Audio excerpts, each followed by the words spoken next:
How are we doing, good people? How are we doing? We are on the road. We are on the road.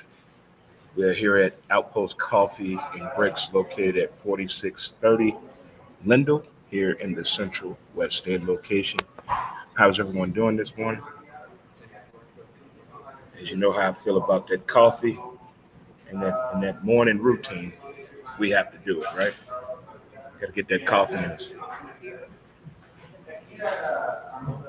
The one thing I love about going on the road is going to different locations, sharing the experience of the live stream and the podcast as well. If it's your first time tuning in, thank you so much. There are several ways you can follow the show. We're doing this today through StreamYard, our platform, but we also have a Facebook page, Dre Montez, and also a Facebook page for Who's to Blame. And also we are on YouTube as well, Dre Montez. We'll be going to TikTok a little on in this show today, but you can find us on TikTok at Dre Montez 63. And again, shout out to the sponsor, Outpost, for jumping on board now. They're now sponsor of the Daily Drip with Dre Montez. Is a motivational type show that I'm trying to do. Because I think we all fall through that daily riff of trying to get motivated. Motivation sometimes feels good when it comes self within, or whether you read a phrase or whatever you may do. And for my coffee drinkers out there, through research, I heard between 9 and 9:30 is the perfect cup of coffee to get that extra boost that you need for my early risers out there. Because there's a guy that gets up between 4:45 and 5 o'clock in the morning. I know what you're talking about, good people. I know what you're talking about. So I'm having a guest today, Tavon Brooks. He's very well known from my days at NextCore on Gravois in Texas to our days in the community. He's a real estate person. He's a communicator. He's a chef. He's a father. He is a very well-known human being in the St. Louis area. So I'll be having him on this morning as well. And I also have some future guests lined up. This will not be an every Tuesday event. We're going to do every other Tuesday and see how things go. So getting the people out here to get things off their mind and talk about some things over coffee.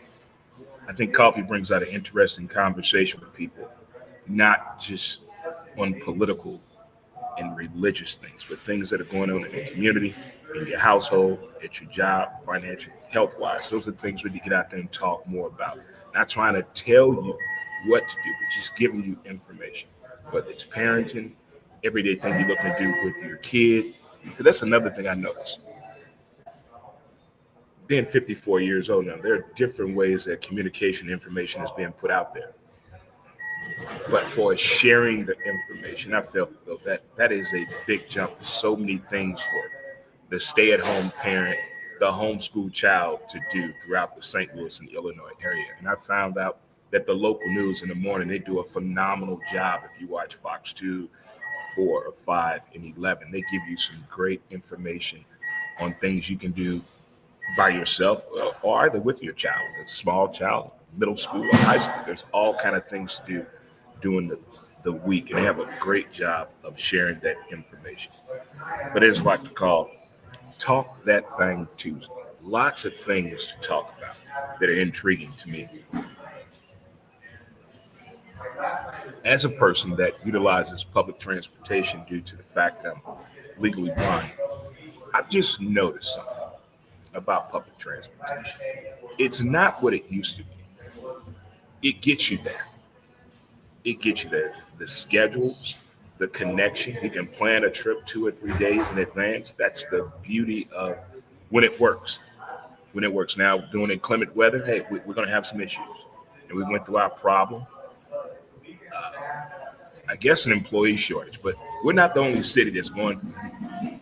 I noticed that a lot of major cities are having issues with transportation for its drivers, employment. I don't know what the ideal rate should be for a person that drives public transportation. I don't know what they think. I used to drive an 18-wheeler back in the day, and I used to drive limousines back in the day. I don't know what the going rate is for a public transportation driver. Now, the antics that go on public transportation. Look here. You have got to remain focused on why why you're utilizing public transportation. You're not there for communication, building friendships. You're just on there to get what you have to go. But while you're on the public transportation, you hear and you see things that no one would understand. I'm not talking about videotaping anything like that at all. I'm just saying it's a little different on the public transportation.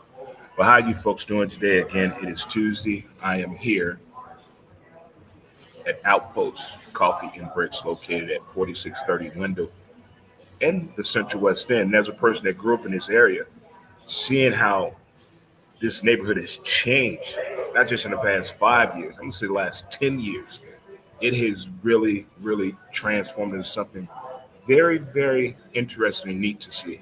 It's been a while since I've been on Lindell, especially this part of Lindell in quite some time. But I'm very, very happy with the way things turned out and the way this coffee shop is laid out. If you need to stop by on your way to work, perfect.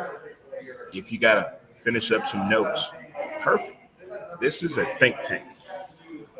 This is really think tank. They got a pizzeria here, and while you're doing coffee, they got the Legos here as well, so you can build something while you're here. See, Legos just not for kids anymore. They for grown folks as well. As you can tell, we have adult themed board game bars now. They're trying to bring back the childhood things that we did that they told us we couldn't do as kids too often because we're playing the game too much. And now they have adult bars that bring out board games for you to play. Now, I don't know about you, but Monopoly was banned on both sides of my family when I was a kid. I don't know too many people that have had a board game ban. Like, we were not allowed to play that game. No, we couldn't have it.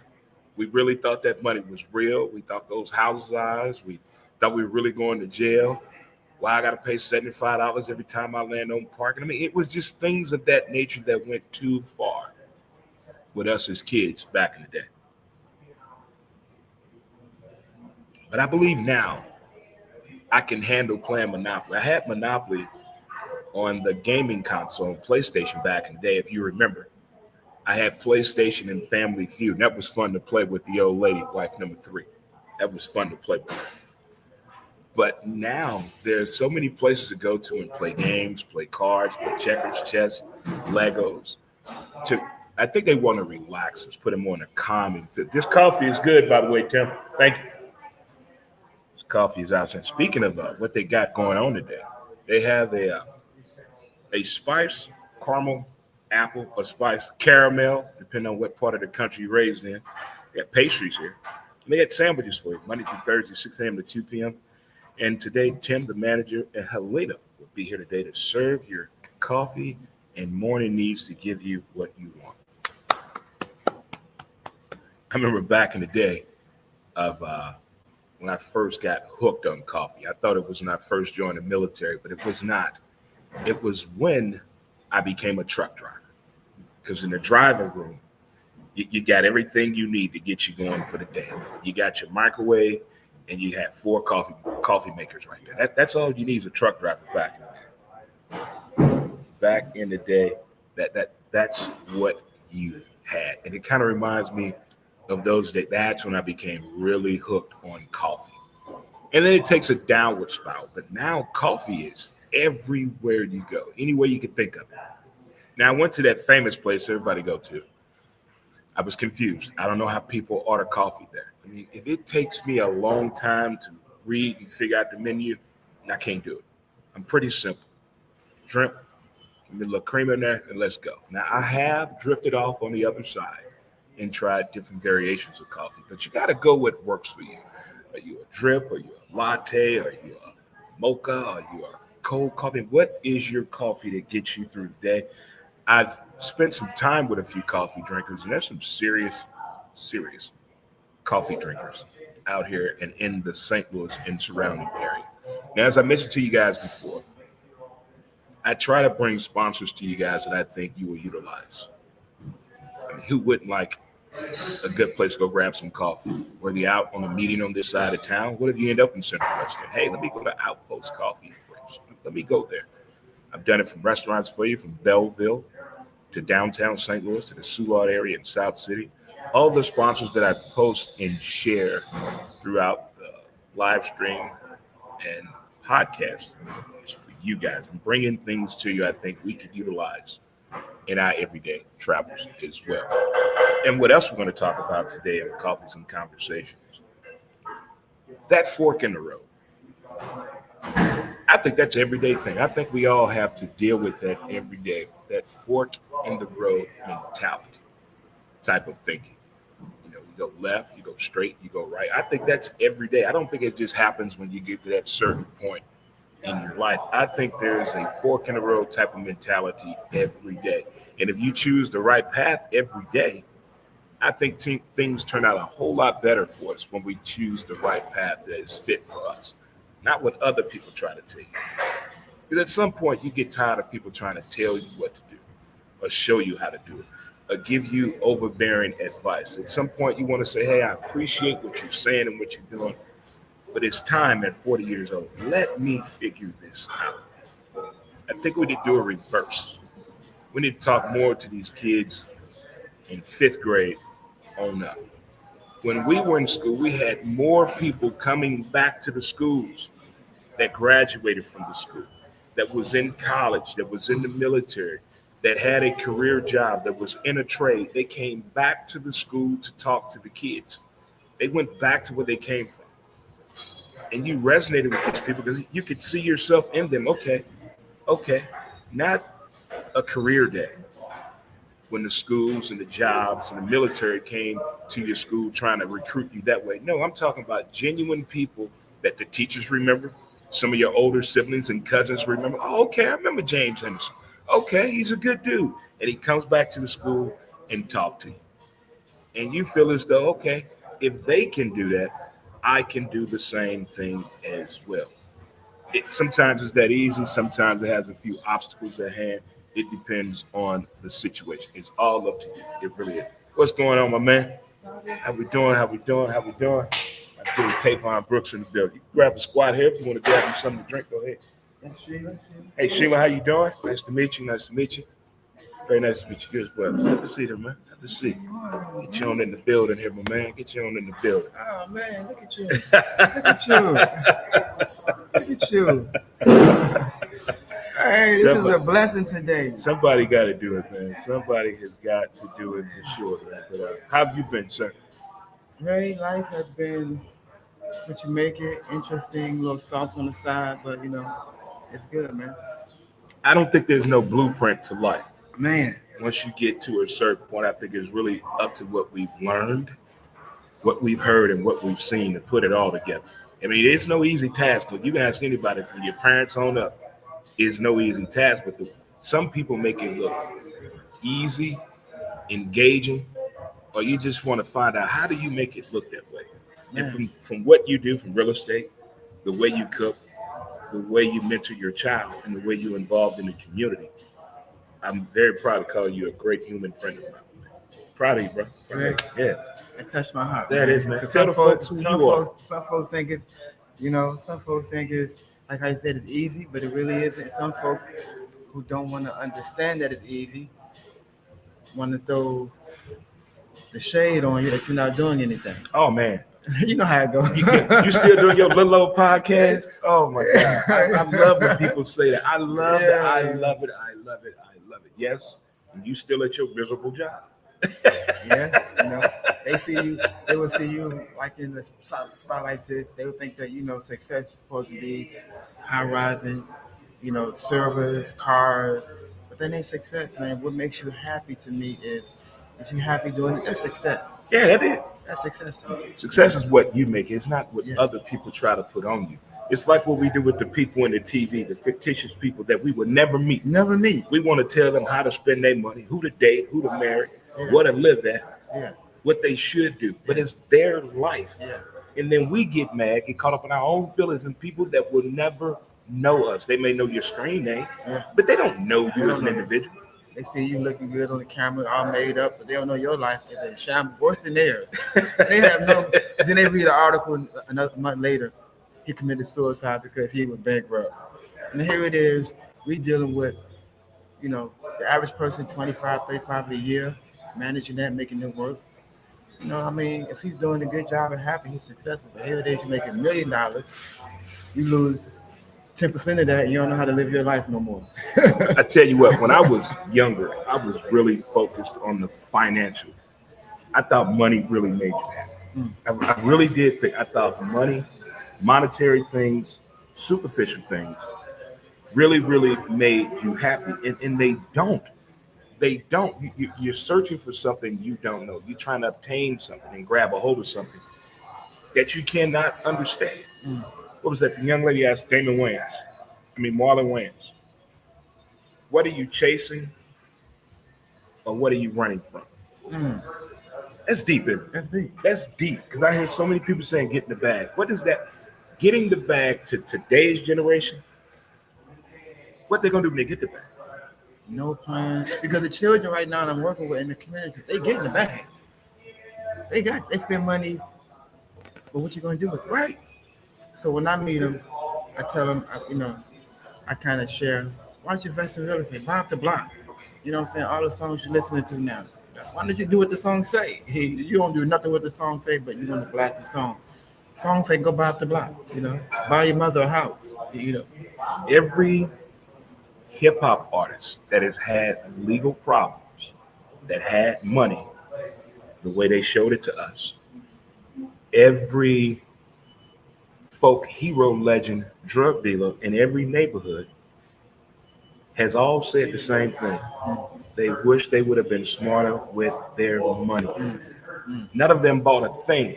How you run all that, making $12 million a day?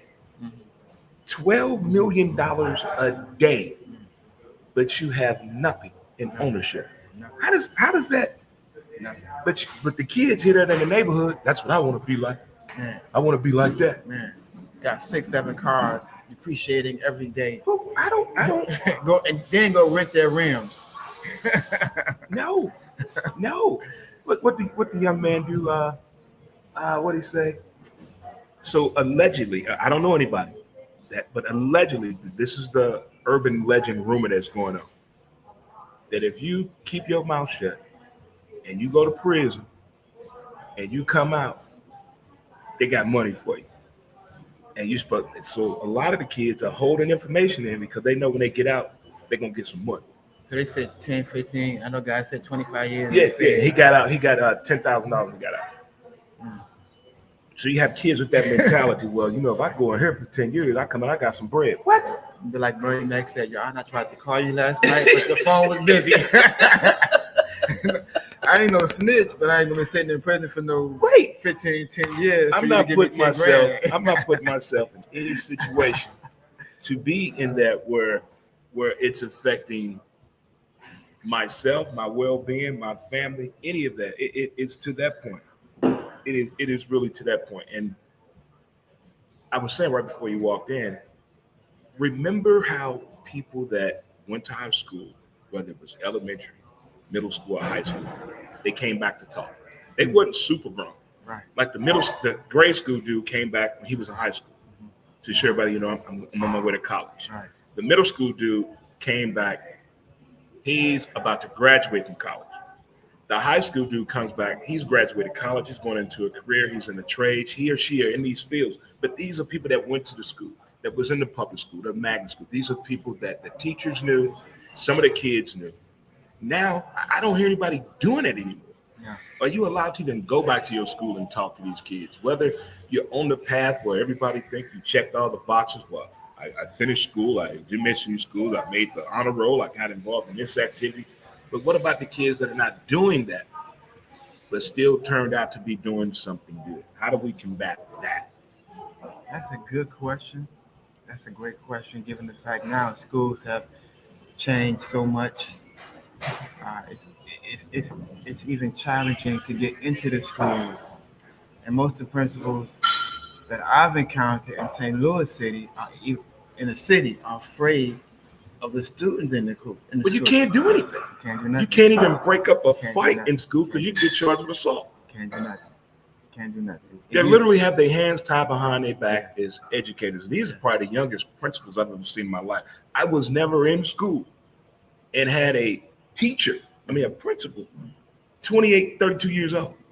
Yeah, never. So I'm not against that, but honestly, when you got hundreds of students, I'm not saying you can't teach them, but what really could you share of your experience to the children that really need it? I'm not saying you can't be a principal at 20, 24, and even 30, but that's a lot of children mentalities you got to deal with. That's a whole lot.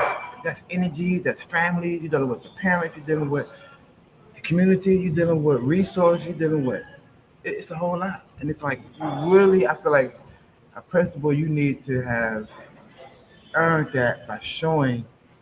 That's a lot to that. Our children today, they have a different mindset, and their mindset today is even to the point where you touch me, I'm bringing my squad to get you. Yeah, what the bus drivers go through, oh my goodness. Man. We had bus monitors when we went to school, and they would tell the principal. The principal would then call your parent. That was a communication. That was a process to handle and give some type of a resolution to your child's behavior on a school bus. Because you got kicked off a school bus back in the day. There was no. The whole community. I remember I went to school. I'm originally from Baltimore. Mm-hmm. I left Baltimore when I was 3. My father left me when I was 3. Last thing my father was, he was sitting on my porch saying, "I love you, son." And he left. That was the last time I seen him, and I saw him again 25 years. I was 25 years later. We'll get into that later. But I moved to Chicago. I went to Alexander Dumas School.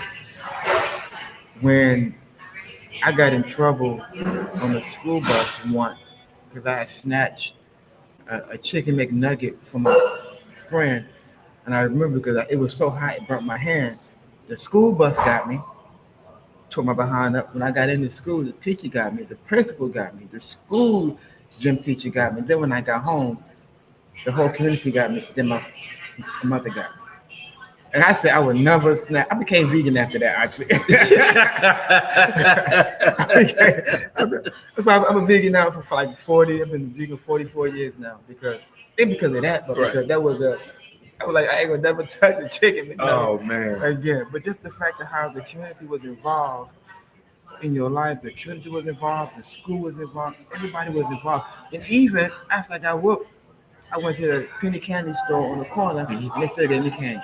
I heard about you were doing. Don't do that no more. Oh man, the whole neighborhood will hear about you. Man. You got in trouble as a kid, the whole block knew about it. Oh my goodness! You shouldn't be acting like that at school now. Right. How do you know Miss Marble? Right. How y'all tell Miss Marble? There was always somebody older on the block that looked at you different. The police knew. Yo, officer friendly back. Man, they knew everybody in the community. What happened? See, when I want to say I graduated high school in '89, I joined the Navy. When I came back home to visit, I want to say in 92, there was something going on with the St. Louis public school system in 92. I cannot remember, but something was going on with the high schools, and it wasn't a good thing. I wish I could remember what happened in 92. But then they got the school closing down. You had the merger.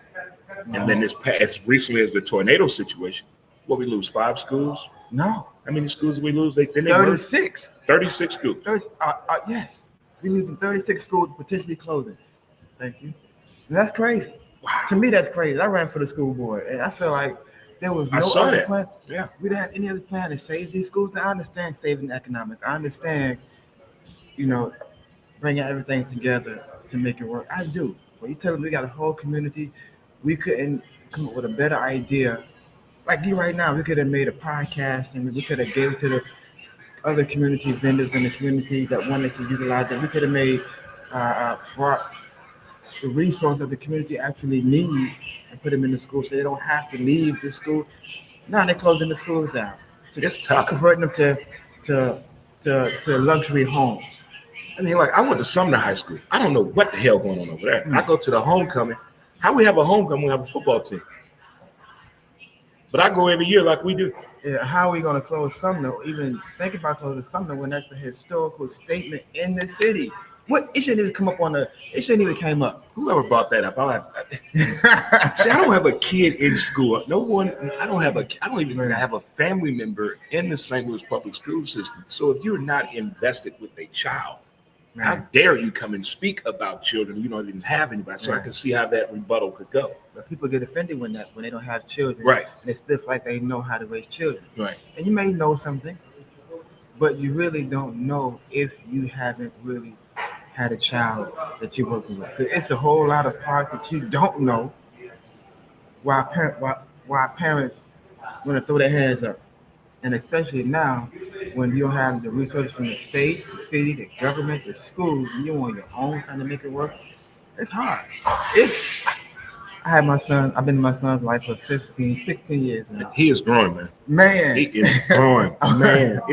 Look, I went from dad to daddy to pops. Now I'm bro. Oh, listen. Oh my God. I can't believe the way people talk to their mom and dad. Don't do me. I'm not your bro. Oh man. Man, look, this same thing I still won't do in front of my mom and dad. I won't. How did I become bro? Like, no, bro don't take care of you. You gonna call me bro? He gets bro. No. I said that's my dad to everybody else, but them I say, hey, pop. But I'm not saying no. What up, bro? What? Man. But Dre, this is nice. I know we just came in talking, but this is nice, man. I like this. Yeah, my good friend Melody, she's a manager here as well. We got Tim here today in Helena. But they have this area here with the bar in the middle, and they have a pizzeria here. They have another place, 2 more places possibly coming. They have a downstairs area with these 2 huge televisions on the wall, and these 2 long couches, plus like about 15 tables and chairs down there. So and they got the hotel next door. And then they got an outdoor part, and they're building a beer garden in the back. That's the noise you hear. Okay. So this could be a place where a lot of, I think, special engaging events could go on here. I like that. I love it. It's in the area it's in. I love the open sunlight. Yeah, this place is really, really nice. I like that. Even the color, the logo is nice. I like that. And it's simple.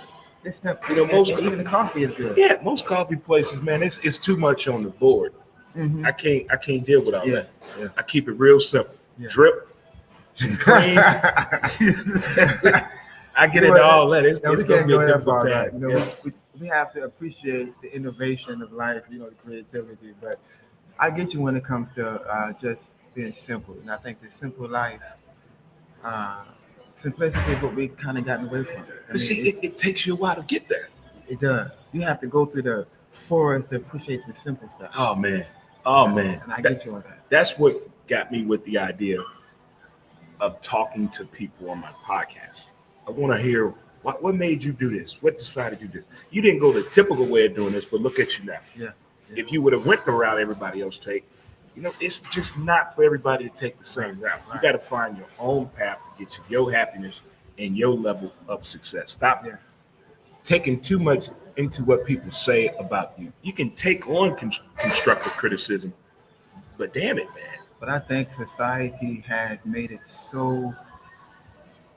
There was a quote I read that hard times make strong men, and strong men make easy times, and easy times make strong men again. But right now, I think we're in the easy time because of us. We made it easy for our children, so now they feel like they have already earned something or privilege or something, and you haven't even did absolutely jack. I can't even. It's for children. I can't even cuss. But anyway, it's jack shit. Like, you know, they ain't did nothing yet, but you feel like you always supposed to get something.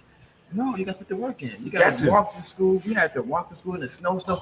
It snowed a little bit, and then they went to close the school down. I wish I would have walked back home and said, "Mom, I can't go to school. It's snowing outside." The belt coming off, boy. The belt is coming off. Look, the belt is coming off. Man, Dre, I remember walking to school one day. We walked this in Chicago. I went to Alexandria to do my school. And I'm a Navy brat. My father was Navy, so he didn't play that. You know what I'm saying? So he made me walk to school. When I walked to school, by the time I was walking back, the snow blizzard was so hard that I went into a doorpost to kind of get out the cold. And I just sat there not knowing that the snow was making me sleepy. Yes. But my father was walking to me And I didn't know that. So I sat in the corner of the doorpost, just sitting there. I was tired. It was cold, trying to get warm. Going to sleep. He said, "No, you can't go sleep right now." But I sat there for about 15 minutes, and he ended up saying, "No, you can't do that. You should walk home." And I was like, "It was cold out here. Man, walk home." You know what I'm saying? But he made me walk, and that made me the man who I am today, where the resilience and not giving up. And in St. Louis, to me, is one of the hardest places to maneuver. I've been here 16 years.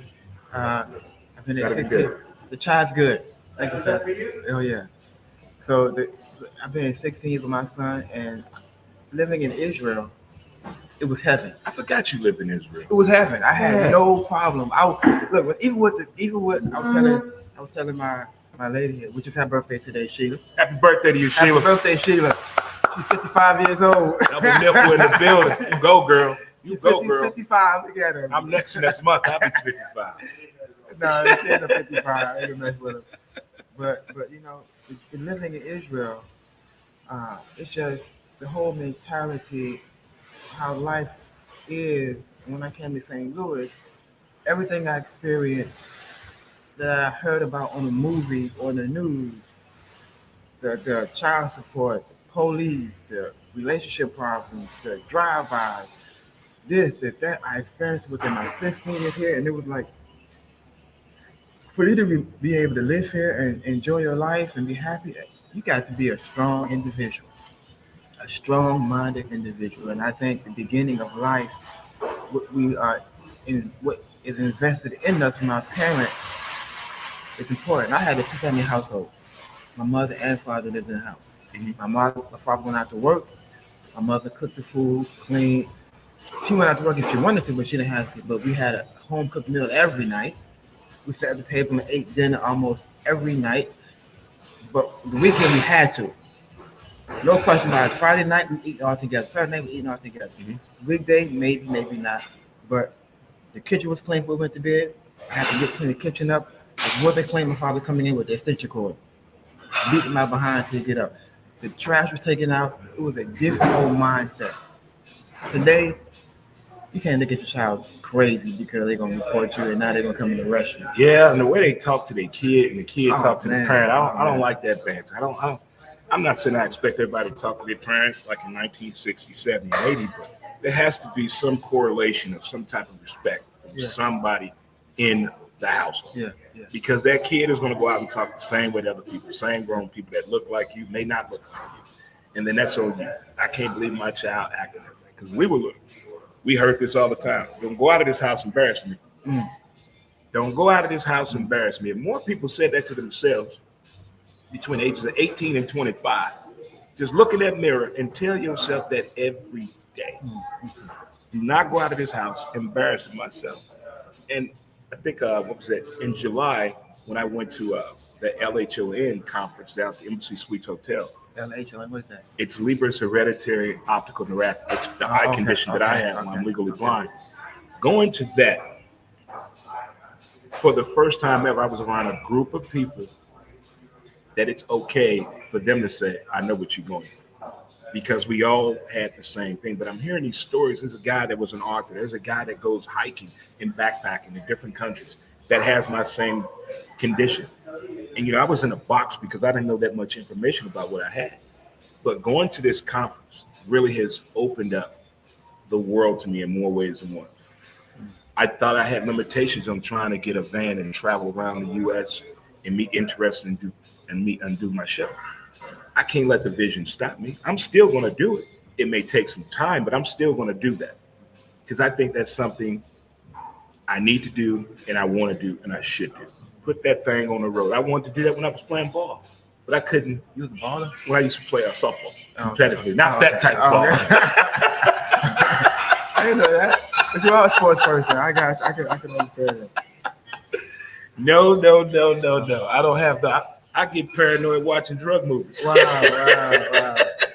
But I got a question for you, though. What's that? The new leadership, Trump administration, how he moving in the community. How do you feel about that? Like, some of the stuff that he actually promoted, I appreciate. Who? Trump. Oh, man, we don't do politics.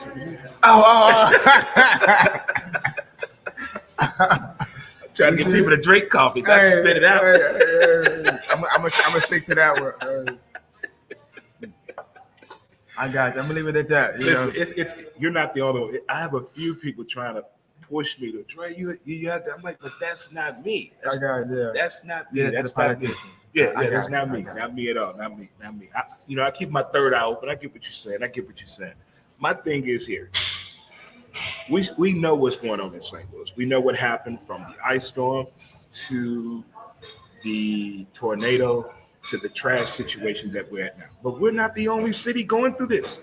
I'm watching the news Saturday morning. There are so many different cities across the United States that are going through transportation problems with lack of employment, lack of drivers, and the trash and recycling pickup. See, I don't know if it's the fact the pay is wrong, the working conditions are wrong. I can't figure it out. Why people don't want these jobs? Why is it so hard to get people to do these jobs? I mean, what happened? I remember a time, man, you couldn't find a job. You couldn't find a job nowhere. You had to hold on to your job no matter how much you hated it. You had to hold on to your job because there's nowhere to go. But now you can have like 5 or 6 jobs right now. But people don't want that. I think COVID gave everybody time to hit the reset button and reattack and reassess the situation. We got more creativity from people. We got more opportunities from that and more resources. But what are we doing with that 5 years later since COVID? That's a good one. What are we doing? I closed my restaurant. Yeah. Because after that COVID, I just couldn't find a reliable. I just couldn't find it. They would get money so free. Nobody wanted to work. They want to do their own thing. They were doing their own cooking. Which I like that because it makes you more of an owner, but at the same time, it gives you a sense of ownership. But I think the government flushed it out too much. Well, the PPP people, right? They really, man. Yeah. The Tubi version of that is a more comedic look at it, but the YouTube breakdown of the PPP is mind-boggling. Yeah. That it was that easy to do it. It seemed like a setup. Like the train cart left in downtown Compton, California, back in 1978, with all that on there. It sounds like, hey, let's leave it over there. Leave it open. Let's let them get it. Right. It seems like they put all that free information out there for people to get. And the people that saw behind that, like everybody has a partner or a lady friend. Everybody has a friend that's really smart at computers. Everything else, they're not good at. They're not good at. And you can't figure out how, knowing that person, how you know about stuff like this. And they say, well, I just figured it out. And there were a lot of people that just figured it out. You give people time. People don't figure things out. Yeah. Look how much time people had on their hands during COVID. Man. Look how much time people had on their hands. Man. There was lots of relationships lost. Lots found. People found out about themselves. They found out who their partner really was. They found out who they really were. When the last time you spent that much time alone? That much time alone with somebody you allegedly loved, they allegedly love you. Truth came out there. And it came out right there. right there. I had a friend of mine that called me. He was like, hey, man, I got to get out of here. I was like, what you mean? I've been together so long. He said, I never knew. I said, what you mean you never knew? He said, I got to be in the house with this woman. I never knew. I said, what you mean? You didn't? He said, I never knew. I've been going to work. She come home with me. We never really had time, but now in the same phase, he was. That's why people are afraid to talk. They talk too much during COVID. They talk too much to each other during COVID. That's why people now don't know how to communicate. That's why these date apps are going through the roof. You met somebody on a dating app. They moved in 2 weeks later. You don't know them. You can't have it. Hey, baby, can we talk? Oh, what I do now? They leave. Everybody in that feeling. Can I get my key back? Yeah. Let me get my PlayStation and my TV I bought. Yeah. That was weird because People been together for years. But COVID destroyed relationships because people didn't know Well, I how to won't say it talk. destroyed. I think COVID just brought the truth Just out. brought truth on it. Yeah, everybody, because it was already destroyed. Don't know about it. You were living in the Man, hell, I was podcasting, video gaming, watching movies all day, man. talking about dogs. She was still living at the time. I was having fun. Yeah. You know, I don't have a problem being alone. Yeah. I know how to entertain this. Man, that's the beauty of, I feel like, of life.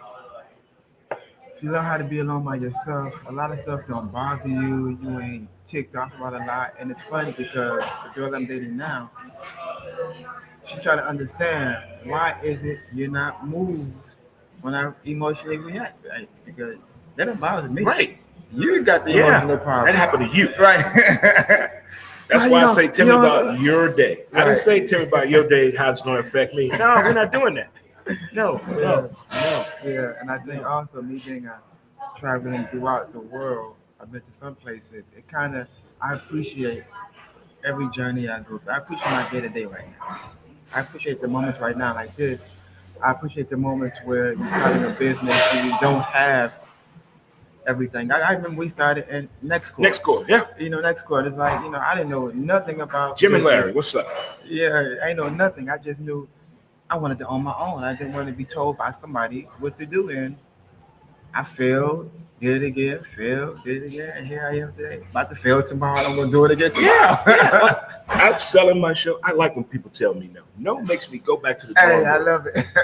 I may have 3 out of my 32 sponsors. Three that said yes from the very get-go. Yes. The rest, what do you mean? What do you mean a podcast? Yeah. Boom. Yeah. Boom. Let me show it to you. Let me tell you about this thing. Let me tell you what we can do. I'm not telling you if you advertise me, I'm going to make you rich. Yeah. Just let me share what you are, what you do, and where you're located. Yeah. That's it. Yeah. There's nothing. Not everybody want to be on the podcast because they know that social media is helping. Everybody want to be on it. Everybody's there. Everybody is looking down at their phone. Yeah. They're not paying attention to you. Like they're doing this challenge right now to go on a date. And not have your phone. But see if the person that you're on the date with, how many times they look down at their phone. Or how many times they get up and go to the bathroom because their phone is on their person. Now we all know, hey girl, call me in 15 minutes to see if this date going okay. And I'm gonna say, okay, all right. Okay, tell them I'm on my way. You got that lie emergency because it's not going good for you from her version. But even at home, they're encouraging people, put your phone in a bowl. We're gonna have family dinner. They're trying to bring back the silence. My good friend Angela, who took me to the baseball game a couple weeks ago, she shared that she gets with her friends. She's been doing it at least 40 years. They do 4 hours, no cell phone, no pictures, no social media. They just talk, reminisce. You've been friends for 40 years with people, a group, lost lives, your kids, your siblings, financial, health. All that's got to come up. Not all that's going to be positive, but you with a group that understands you and understand that. It makes you feel better to be around people that understand what's going on. Yeah. You don't get no understanding if you constantly just looking down at your phone. Man. Like when I go to the bar after my shows sometime, I just look around at all the people that are sitting with people and everybody's on their phone. What are we here for? Mm-hmm. You can stay at home and do all that on your phone, then come out when you're ready to communicate with people. But you got people horning on their phone, doing other illegal things on their phone. Yeah. But they're not doing nothing that's helping the situation. Yeah. I want to get mad at you for you not knowing them. Because you on your phone. All I know is the top of your head. You need to go get that rerouted. You need to get some dye in there. And what's them flakes? That's what I can tell you. Yeah. And then when they get mad at you when you don't know that they like Sprite instead of a Pepsi because you never shared it because you're on your phone. Texting your neighbor in another country, you like Sprite. And not telling me, you're like, and I'm in front of you. And I don't understand, like when I first came to St. Louis, this was mind-boggling me, culture shock. When I first came in, my son was born a week after I got here. Wow. And my neighbor, who I thought was a neighbor, I was like, man, I'm happy. I'm having dinner tonight. I'm inviting my at dinner. My son was born. Cause we do that. This happened in Israel. You We break have a bread that child, way. we breaking bread. He looked at me, nigga, you the police. I was like, how am I the police? I'm inviting you to dinner at my house and you're my neighbor, you know? Man, I don't know. Because I wore a suit. I had a suit. Right. No, man, you look like the police. Brother, I just been here. You don't even know me, but I'm inviting you to dinner because my son was born. You know, you my neighbor. Hopefully you see my son and you watch him too when I, you know, you got to. Man, he thought the police, man. I was like, man. I've been accused that a few times in my life. You know, I was like, What the heck? What is going on? Yeah. No, I think every child, every individual should travel somewhere. Somewhere. Listen, there have been so many kids that have problems at college because they never went anywhere. Man. Let your kids go away for the summer. Man. Let them. Man. Oh, my baby's And not staying Chuck E. home. Cheese. Yeah, no. Not Get Chuck E. out of Cheese. here. You leaving? You going at least 6 hours away. Go somewhere. I went to Arkansas as a kid, and the summer of '82, probably the best summer ever. I learned so much off of that summer. And then going to Camp Penuel as a kid, you learn things when you leave home for a long period of time. Man. Not detention, not juvenile, Yeah. not a reform school, but when you go away from home and you learn something constructive. You pick up a craft, you pick up a hobby, you pick up a survival skill. Like how many people 50 years old can pitch a tent with no problem? Man. Start a fire. Man. Get some fresh water. Camping outdoors is like, I wish I'd have done it more as a child.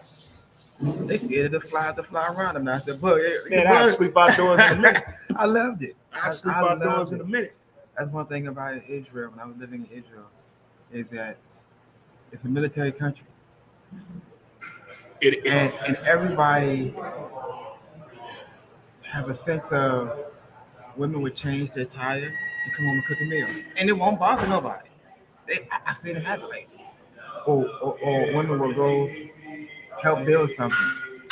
And she still had a feminine aspect about it, but she learned it because she didn't want to be put in a position where she can't do it. Right. But me living out in different countries just taught me a whole lot how to respect where I am today. But it taught me skill. I speak 4 different languages. Fluently. Well, 2 fluently. One of them only when I was trying to catch a Okay. girl, I knew the words to say, but 2 of them fluently, and 2 of them just, when I'm out socializing, all the cuss words, all the stuff to say to do the drill. But the thing is just the cognitive behavior that it gave me. It was beautiful. So now I'm here, I don't react as quick. And some of the stuff I'm seeing happen in our community, in our schools, with our children, because they stepped on your feet. They looked at you wrong. Now you want to fight them. Now you're in prison 10, 15 years because you hit a guy in the face or shot him because he just looked at you wrong. See, that's what they have in school. We had conflict resolution. Yeah. Where your guidance counselor and the principal and your teacher, your homeroom teacher, will all get together and try to figure out how we combat this and get you not to react this way. What can we do? Your parents don't even know about this yet. Right. You're still in school having this. Then if it doesn't work, then they call it the parents. Yeah. But here's why I'm stuck at right here. Just in St. Louis, I can't speak for other cities. Here in St. Louis, I think there's a problem. There's nothing for these kids to do. Nothing. I think from the age of 15 to 25, we need something for them to do. I saw this on the news the other day. They got this thing out there called soft clubbing. There's no alcohol. It's for the kids. They have other things going on at these events. They're doing yoga. They're doing silent headset parties. I like them. Me too. I think I may have one for my 55th birthday. Okay. But they're doing different things because not every kid wants to drink and smoke and be around that. You got some kids that want to be a kid, and they're doing these things right now to let kids do things. They're doing them at different restaurants in a private space, not doing the adult hours, but a time that a kid, like the arcade in Central West End, they do, I think, from I think it's 4 hours they let kids under 21 come in and enjoy I the, didn't know that. the gaming world. I'm You taking my know, son. I didn't know that. yeah, because there's a lot of places, you don't want the looks and the stares of bringing your underage kids somewhere where you know the adult behavior is not going to be right. But if there's a place you can go to from 11 to 3, and they have these soft clubbing issues, it's well lit, it's in the daytime, it's in a safe area, and it's events going on for kids, not adults, for kids. I think it needs to be something for them to do. I know the skate parties are nice and DJs and nightclub life is fine, but I think we need to wait till we get there. Let's have something for them to do. We had the boys club, Matthew Dickey Boys Club, and Girls Club when I was a kid. Well, it wasn't no girls club when I was a kid. It was Matthew Dickey, Herbert Hoover, and the Boys Club of St. Louis where I went. There was always something for us to do. Always. If you were good in school, you got tickets to the game. If you did something good in church, you got tickets to the game, movie premieres, whatever. There was always something for kids and young adults to do. Now, what is a kid supposed to do? You know, I'm even going to add to that it's kind of, and this is where I run into a lot of, I'm not going to say debate, but I run into a lot of conversation with this topic. There are a lot of things in St. Louis to do, but I just feel like in the African American community, we have to go to that place. We got to drop in. A lot of us don't have time. Parents are working 2 or 3 jobs. Majority of the families don't have a father in the household, so the child by themselves. But then if you was to take your child to places where mostly foreigners and whites live in, and I'm not about race, it's just about the fact. Right. There's a lot of things. I'm looking online for stuff to do. Chesterfield got a lot of problems. There's a lot of stuff out there. To do. The thing is, I feel like we got to stop saying and blaming others for our shortcomings. Right. And we got to take control of our life. And we say we don't want something, or we want something. Let's get up in the morning, plan the day. Let's take our children or our family to somewhere and enjoy the family. Listen, there's a lot of people, the resources in this town, there are a lot of people that don't want they don't want to be seen or heard. They just want to get involved. There's a lot of people that like to get boots on the ground and help. They're very resourceful in this town. I've learned that through the golf cart situation in downtown St. Louis, from my radio days to podcasting now. There are a lot of people out here with resources, not just the cash flow. They have connections that can help you. But if you come with them, with the idea, with the project, any of it written down to move forward, there are people out here to help you, not to take your idea. Yes. That's the one good thing I took away from NextCore. There were a lot of people that helped you get out of neutral and into drive.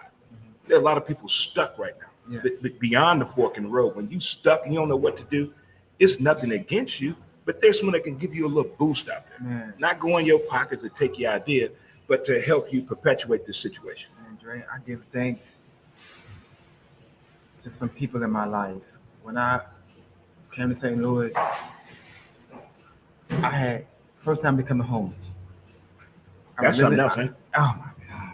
I was living downtown, and I didn't have a roadmap, and I thought A, B, and C. So I had a job at the time, but I went and I paid my rent up for the year, bought a brand new car, paid cash off, thinking I'm doing good. Next month, I got fired.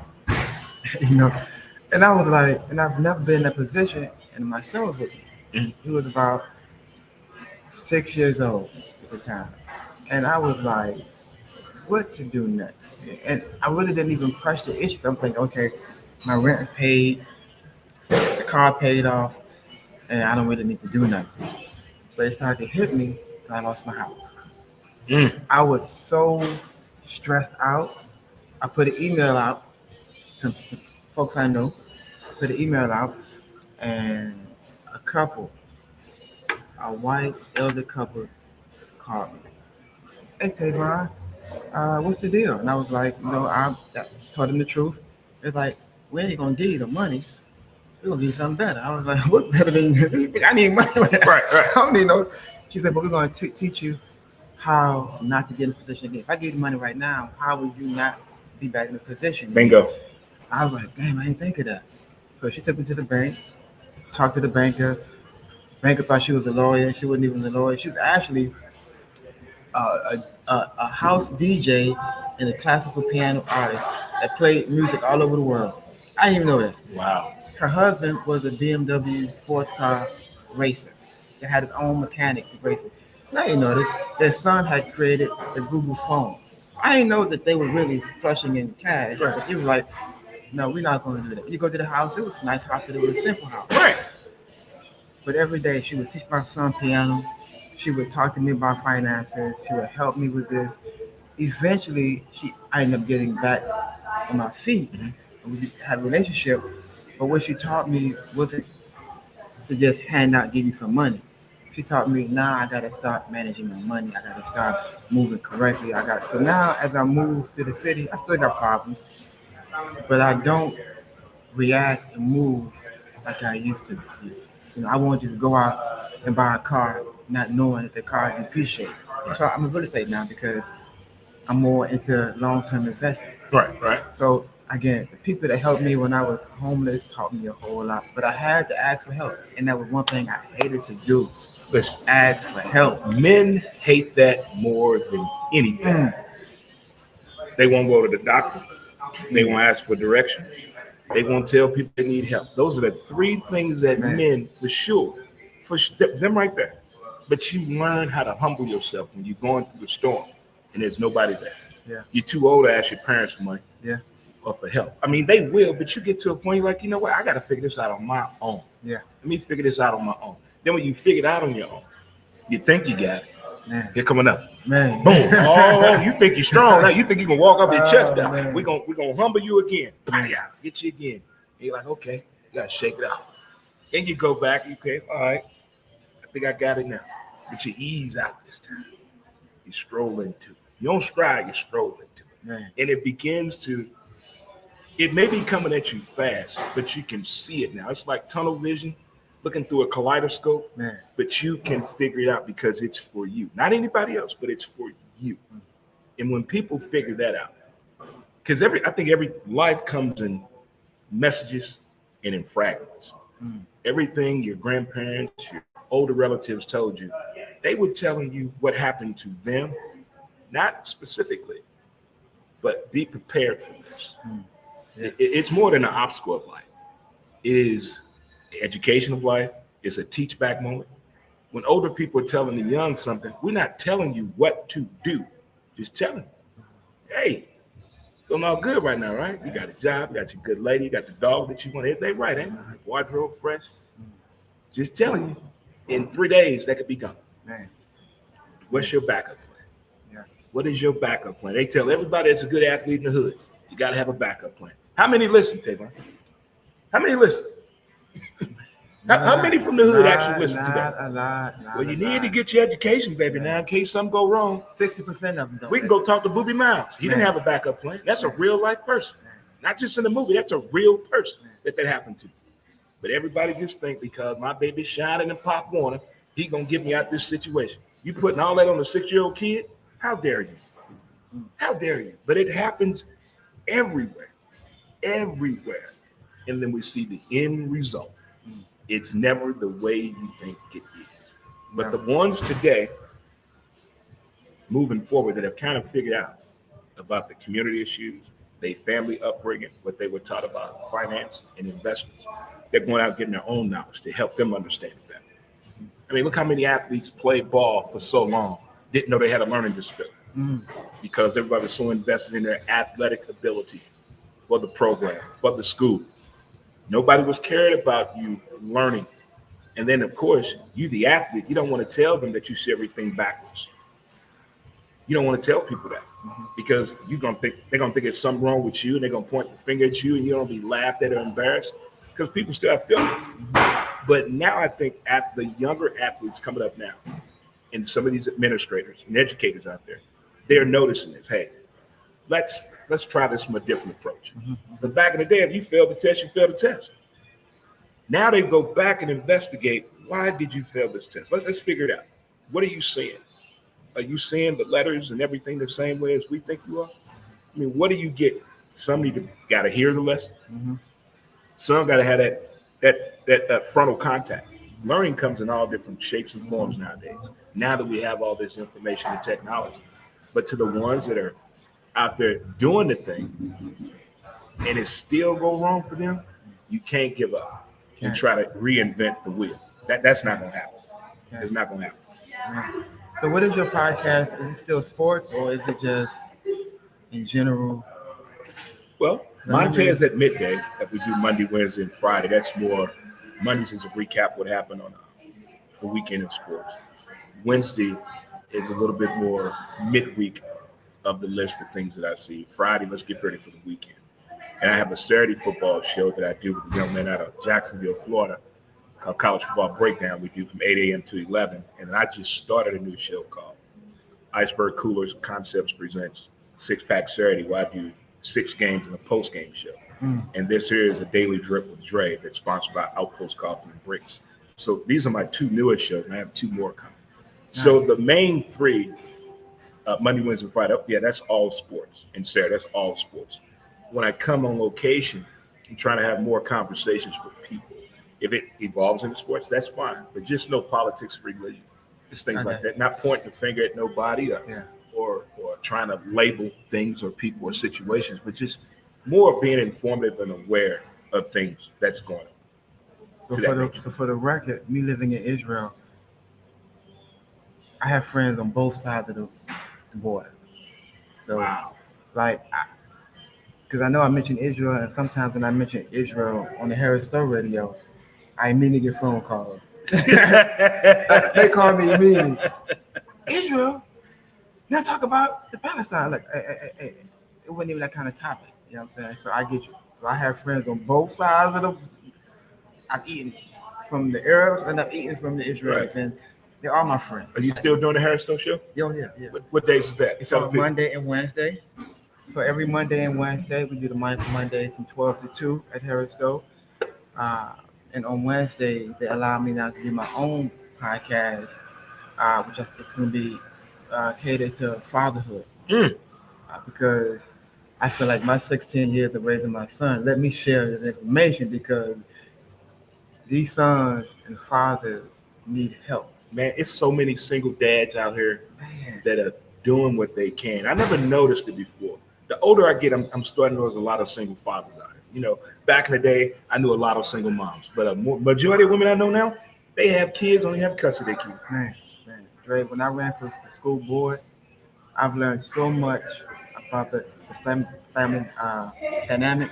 It was amazing. Like 60% of the families in the African American communities are single women, are single parents. Yeah. And majority of them are women. I'm sure you know. So it was like the women need some help, and the men, the good men are in prison. It's just how it is. And the men who are still in the community, those are the ones running around with extended clips they can't even put in their pocket, most of them, and really looking for a way to make it happen, just don't know what to do. So I've never seen a drug dealer retire. So let that be a myth. Never in my life. No. Never. And that's the fashion now. Like even to the point I gotta challenge my son, because he wanna be, or I'm not gonna say he wanna be, but he wants to, that image of that, I don't want to call him a drug dealer, but that neighborhood, I give it a new name. The neighborhood hustle. The neighborhood hustler, they get things free. I mean, they get things fast. All the good-looking women want them. You know, they got the sport, fancy cars. They don't have to listen to nobody. They a renegade into the community. That's beautiful. People look at that like, oh, see, that's how you ought to be. That's a superstar. I want to be that. Look at that car he got. Man. Look at that young lady. He always got money on him. Always. He always dressed nice. Man, do you see the man that's working honestly in their children's Walking lives? slow. Walking slow. Always Old tired. shoes. Barely can get his arm up. Hey, Miss Mabel. Then put in 14 hours. Man. About to go home, about to get there and eat a bologna sandwich and hamburger help. Mm-hmm. But he happy and bills paid. Hey, I love, and that's what it's going to be about. So Monday and Wednesday. Wednesday for the fatherhood. Monday is for more so just mindful Monday. You gonna go back to cooking with Tavon? For Cooking with Tavon is going to be a special thing. We'll actually have a bed and breakfast on the south side. I saw that. I Yeah, saw that. I Yeah, have a yeah, bed yeah. We and got to talk breakfast. about that. We got to talk about We that. have a bed and breakfast, and I'm actually going to host. So, and that was a blessing given to me. But I'm actually going to start hosting the Cooking with Tavon live there, uh, up to a party of 12. You can sit at the table, and I'm gonna cook it and serve you, and we're gonna go over the ingredients, what you do, how you cook it, why. I'm a vegan 44 years. I feel like I can share that information to the people. So Cooking with Tavon will be. Uh, uh, I'm talking now to. I just kind of partner with someone who is helping me manage that. Okay. Cause trying to do it myself, my It's a lot.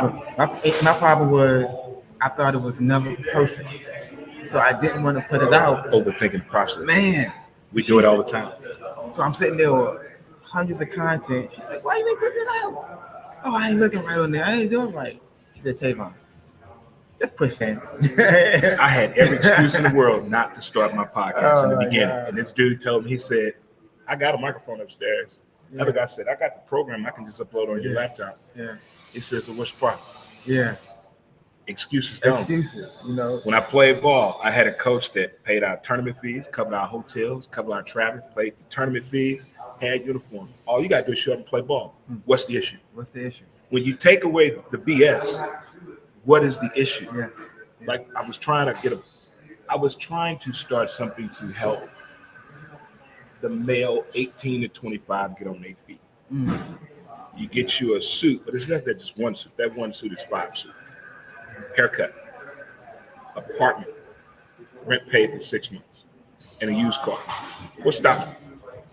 If you have those 4 things, what if you don't have a driver's license, we're gonna help you. If you don't have your social security card, we're gonna help you. I was trying to get something like that started. Still haven't given up. It's just the real estate game. And you live in Baltimore. Baltimore and St. Louis have very I'm similar. from Baltimore. When I say I lived in Baltimore, I left when I was 3. I left when I was 7. Oh, okay. So I don't kind of know Baltimore. I know more Chicago than Baltimore. Okay. Well, the real estate game in Chicago, Baltimore, and St. Louis is something else. It's like a drug to these people. People kill for it too. Yeah. Real estate is that prime real estate market and piece that people can see the curve. That's the one. But back to my point, if you give people that, let's eliminate the excuses. That should be the plan for the communities moving forward that are having that struggle, getting out of neutral into drive. What can we do to eliminate the excuses? And you know, Dre, I work for Mission St. Louis too. I work for the Office of Violence Prevention, where we mediate and de-escalate gun violence in our community. Our target market are those who are the shooters. Figure out a way, how can we get them from dropping their gun? Was it my man James Baker doing that as well? I mean, James Clark. James Clark, yeah. So he's with Urban League now. They have a program. They were doing Cure Violence. Okay. The Cure Violence has some leadership problems, so they had to remove that and they put Show Me Peace now. With the same concept, it's just that it's more thought out, it's more planned, it's more organized. Like St. Kofi, you ever work with him? Oh, absolutely. See, that's my man there. That's my man right there.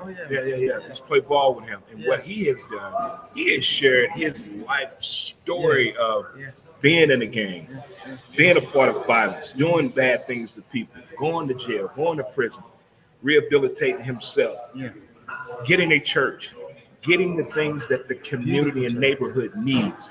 When you put the call out and that many people respond, that first year he did that, all them bikes he had a team to help him put the bikes together. That right there is community involvement and community really raising the village right there. That was pretty awesome what he's been doing over there. And what he's been doing with the cars and situations. There's some people out here doing some great things in these neighborhoods that a lot of people don't like to talk about unless it's on the news in a negative manner. But there's a lot of good people in these neighborhoods. But we got to figure out a way to utilize the resources that want to be given to us, that people have, not government, that the people have here in this town. And I think that's where I would have used the schools for, because there's a lot of not-for-profits that are actually doing work on the ground right now. It's just that a lot of folks don't know them, and the people on the ground doing the work don't know how to connect with the higher entities Right. to kind of boost their services. So I found out that again, if we can bridge that gap from the resources to the people, it will work. Some people have figured it out, like Darian Sales, Mr. St. Louis also helped, but it's not a lot out there that can kind of make the ripple bigger because it's still a gap. But that is a huge challenge is to get the people to the resources Right. because they need it. Right. The children need it, the parents need it, the what do they call it, the wraparound services.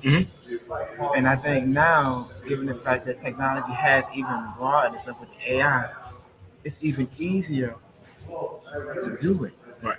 They just don't know how to. I mean, with the right people that have been visiting St. Louis the past 2 years, I saw it special. People came to figure out how is St. Louis doing this with the new soccer stadium, with the improvements that Ballpark Village has done, having a baseball team, a soccer team, and the XFL. How did St. Louis do this? So all these top people from all these major cities came to St. Louis to figure it out. So in that same time, they're seeing other things in the city. Yeah. They're saying, hey, what about if we do this with that building? Who owns that building? What can we do with that building? See, it brings out people that have the resources and people in place in St. Louis that they know. Hey, Tom and Deborah and Cortez and Mr. Henry, how about that building downtown? Who do you know? What can we do here? Things take time, but there's a lot of things in motion that a lot of people about to see that is coming in downtown St. Louis, mid St. Louis, and North City St. Louis. We're about to see a lot of things that there have been projects going on, but people, why is that bulldozer over there? Well, here's why. This is coming here. We just got to give it time, and at the same time, get involved if you're trying to get involved. From neighborhood meetings to just asking questions. Yeah. Find out who your alderman is. Who's the person? Who's the liaison on your block for anything? Not just for problems. We all know the number to call for problems and the person to email for problems. But on the positive note, where's that contact? Man. I got an extra, $20,000 over here. But who's the right person? I can make sure it's going to the right cause and situation. Things of that nature. But it's a lot of help here in St. Louis. It's a lot. It's a lot of help here. It's a whole lot. And I even think some of the community, I'm not going to say they should reconfigure their mindset, but a new mindset needs to come, because if you look at it as a problem, then you're going to get a problem. Yeah. And if you look at it as gentrification, you're going to get gentrification.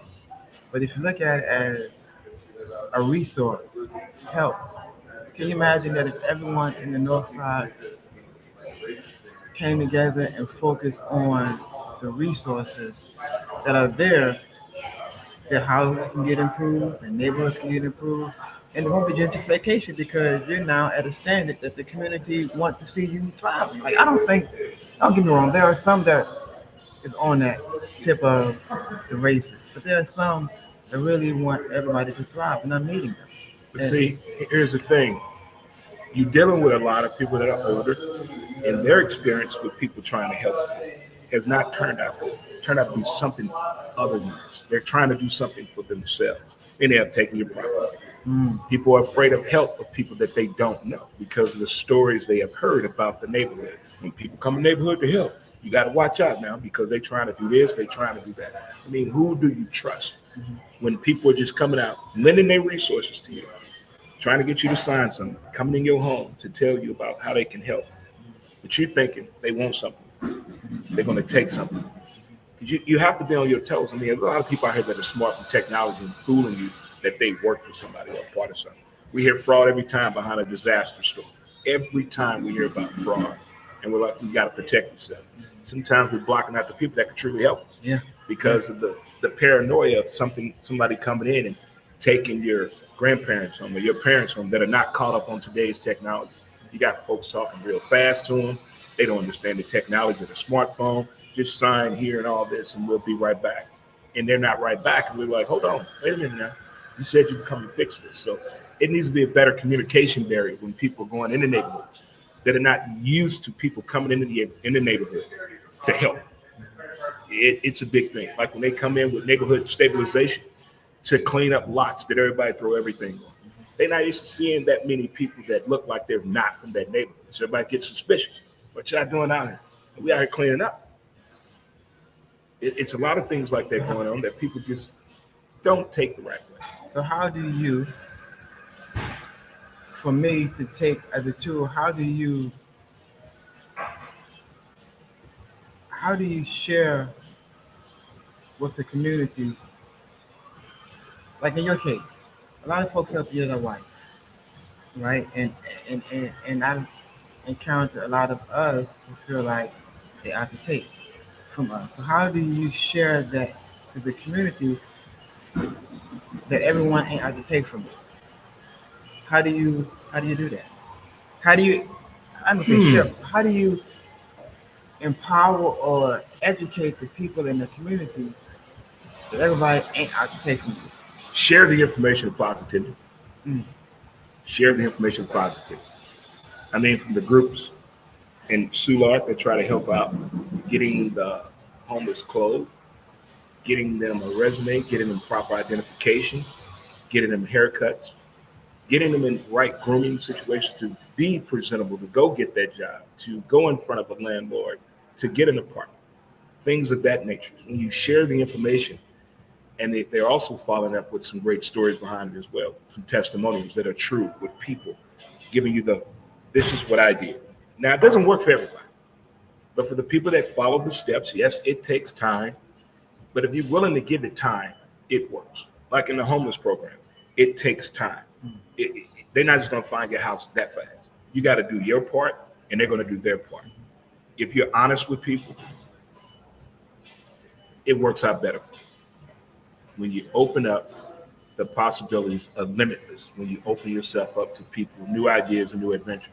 Not trying to say tell everybody your damn business, but when it comes to you trying to get help, just be truthful in getting your help. I'm not telling you to bring all 5 of your kids to the damn interview, trying to prove to the people I don't have a babysitter. That's not what we're talking about. Because people will do that. Yeah, they do that. Have them sitting in the car and children. Yeah. How But about you tell the people who you are? Oh, I forgot I about go that. refill. Tell the people who you are. Man, Dre, so I am Tavon Brooks. I am a licensed realtor in Missouri, love real estate. I'm also a site supervisor for the Show Me Peace initiative, powered from the Office of Violence Prevention out of downtown St. Louis, managed by Mission St. Louis. Uh, and I have a hidden gem bed and breakfast. So I'm an entrepreneur slash community activist. I believe in ownership. I believe in that as long as you have your goals in place, you should become an owner. Own as much as you can in your life, and when you own your life, I feel like then it will help you decide whether you should choose a way that may take you somewhere else or choose a life to your goals. So uh, I've lived in St. Louis for about 16 years. Again, originally from Baltimore, Maryland. I moved to Israel as a Navy brat. My father took us to Israel, where I have become vegan. I've been a vegan for 42 years now, 42, 43 years. I love it. I've uh, My journey in St. Louis have allowed me to construct a vegan tasting that has been a beautiful experience. But mainly 3 areas. I'm a realtor, community activist, and I'm a father. Living in St. Louis, and I'm loving it. I'm loving the journey. I'm enjoying it. I'm learning how to love the journey. I've ran for several office positions. I've ran for the alderman of the 21st Ward at the time. Now it's the fourth. Now it's the 11th Ward. They done redistricted it and she closed Oh it my down. God. I ran for the school board just recently. I believe in education. So as you can see, I read a book that said only take one idea. So until I find that one idea to actually do what it needs to do, I have 3 passions: real estate, hospitality, and entrepreneurship. One thing I've, I'm proud of doing is I've assisted maybe about 40 to 45 people start their business through entrepreneurship. When I first came to St. Louis, I didn't know what to do. My first time ever experiencing trauma was when I came to St. Louis. I got, you know, didn't understand relationships, and me and my son's mother, year and a half, we just, you know, I thought I was a man. Come to find out, I didn't know nothing about manhood yet. So I had to go back and restudy. No, you may know how to do it, you, but when it comes to a family aspect, you don't know nothing. Yeah, that's a different type of Oh discussion my that God. happens right there. When you so invested in when you in a relationship and something happens, for you to grow from relationship Man, or build from relationship, man, it's totally different. It brings it to a yeah, different understanding of yeah, you figured out who you are yeah, as well as who they are at the same time. And yeah. sometimes those two don't, it doesn't cross the way you want it to all the time. But I tell you one positive note I did learn on my vacation. I was on vacation April 29th into September 1st. So I went and saw my junior. He lives in Oklahoma City. And one of my twin daughters lives there as well. So I had the opportunity to see my child as a grown man, be a husband, Mm, a father, mm, a provider, mm. a nurturer, and a carer. This man worked one day, all day. He said, Pop, and take a ride where I'm going to cut mom's grass. Because my first wife lives down there as well. What? You want to cut the grass? It was like 2 million degrees down in Oklahoma there. Cut grass. Sitting back watching my child do this, I got a little teared up, man. Man, Like, for real, I'm like, what? I mean, to see your, well, he's 30. It's 32. These are, my seeds are grown. I have 6 of them, 3 boys, 3 girls. The youngest, wow. 25. What they are doing with their lives, impressive.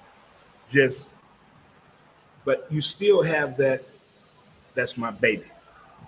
With Yeah, all that's going on, I don't give a damn how old your kids are. They could be, thank you, Tim, they could be whatever you think or say. But at the same time, that proud moment comes from. And then being yeah. a grandparent, man, Oh. look here, look here, look here, look here. I have found my safe space. Man, Boy, look here. That is, I never thought being a grandparent would make me so happy man, and make me just these little bitty humans yeah, have a little bit of my DNA in them, man, and the way they just live carefree, and the way their parents are with them is just. I mean, man, from my boys to my daughters, I swear, my twins don't have any kids, but my oldest daughter does. And I tell man, you, it's been a joy. I wish I was there with them as much as I could, but everybody's all over the place, man. man. North Carolina, Virginia, Detroit, Mm. Oklahoma City, man, they all over the place. That's a beautiful, see, that's to me, that's a beautiful thing, and I didn't want to have any more children until I got my mind, my space settled. My 16-year-old son now is dating now, and it's like Oh man, I, teenage dating. I'm not even into the like. What's your advice on teenage dating and you raising a boy? Go ahead, talk to me. Man, be patient. Uh, get to know the girl as much as you can, Get to know the girl parents. and the parents. I call it the parents. And the funny part about it, the parent, only 2 couples appreciate that. But the rest of the parents that I've called, why are you calling me? Like, why are you speaking to me? Because you're the mother. I want to know how. Listen. I want to know you because my son's gonna be hanging around you. What's the dude from Harold and Kumar, the one that went into politics? Him. He was in this movie where his daughter disappeared. Mm, He didn't know any of her friends. mm, He went on social media to find his daughter. And it's amazing what this man did not know about his own child who lives in his house. mm. Not that she was doing anything crazy or sexual on the internet, but he didn't know her friends. Man. How do you, Hey. your daughter hang out with these people, but you don't know them? He didn't know where they lived at, didn't know their parents. One girl been with his daughter since 1st grade. She was in high school when it happened. Mm. How you, what the? Man, Dre, I go to my son's phone. I'm going to your room, your I go in closet, his your room, drawer, under your bed, you know, that shoebox. I got the key outside. I put the code on the pad on the way I can unlock it with the pad. So you can't just not lock me out. So I'm gonna get in there. But I go to his phone. You know, every girl he meets, I I speak to her. I tell her what the goal, his expectations are. I call the parent. I tell the parent, hey, the parent that's openly, I go visit the parent's house. Heck yeah. 'Cause I want to see how you living because I ain't about to have my son come to your house when you got weapons around And you got drugs. traffic coming in, that high traffic didn't want coming that. in. My son kind of, Dad, why y'all in my business? You don't understand right now, but Yeah. you will You understand get it. soon. You get it. Then I just recently put him on 360, so it tells me everything when he's moving, when he's walking. He's like, Dad, you all in my business. Hey, I sure am in your business. Yes. Now, he recently told me, and I think maybe this is a teenage situation like that. I want to emancipate myself. That's what he told me, right? Because I was being too strict, he said. Where did he learn this type of information? TikTok. Oh, TikTok. my God. TikTok. So he's like, Dad, I want to emancipate myself. I said, okay. So the girl I'm dating, she said, okay, let's talk about that.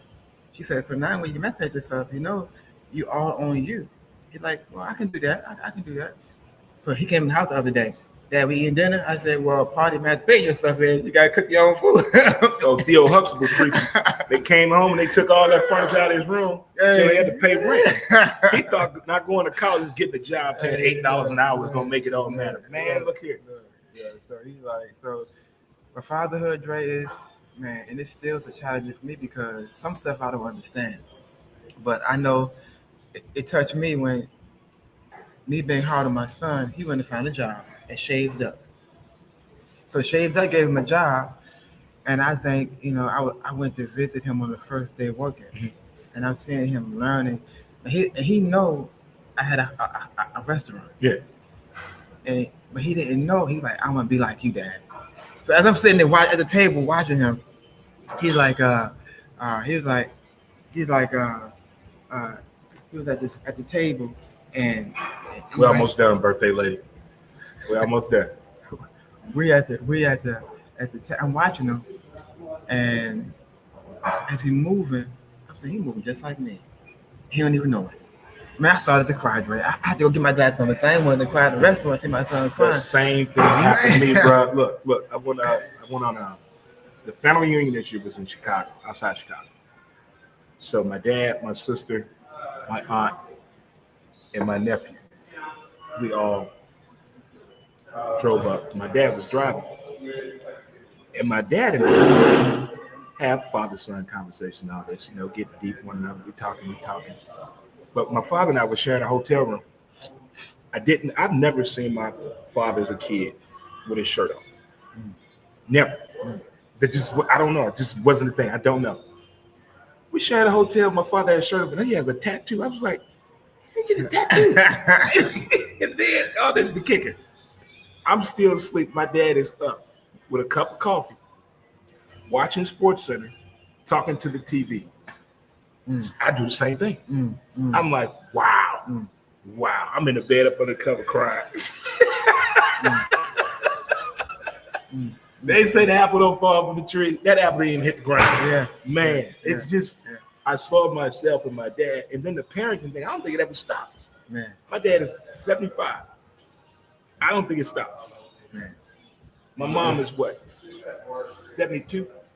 Yeah, I don't think it stops. Man. I don't think the care for your child and that parental instinct ever goes away. No. Ever goes away.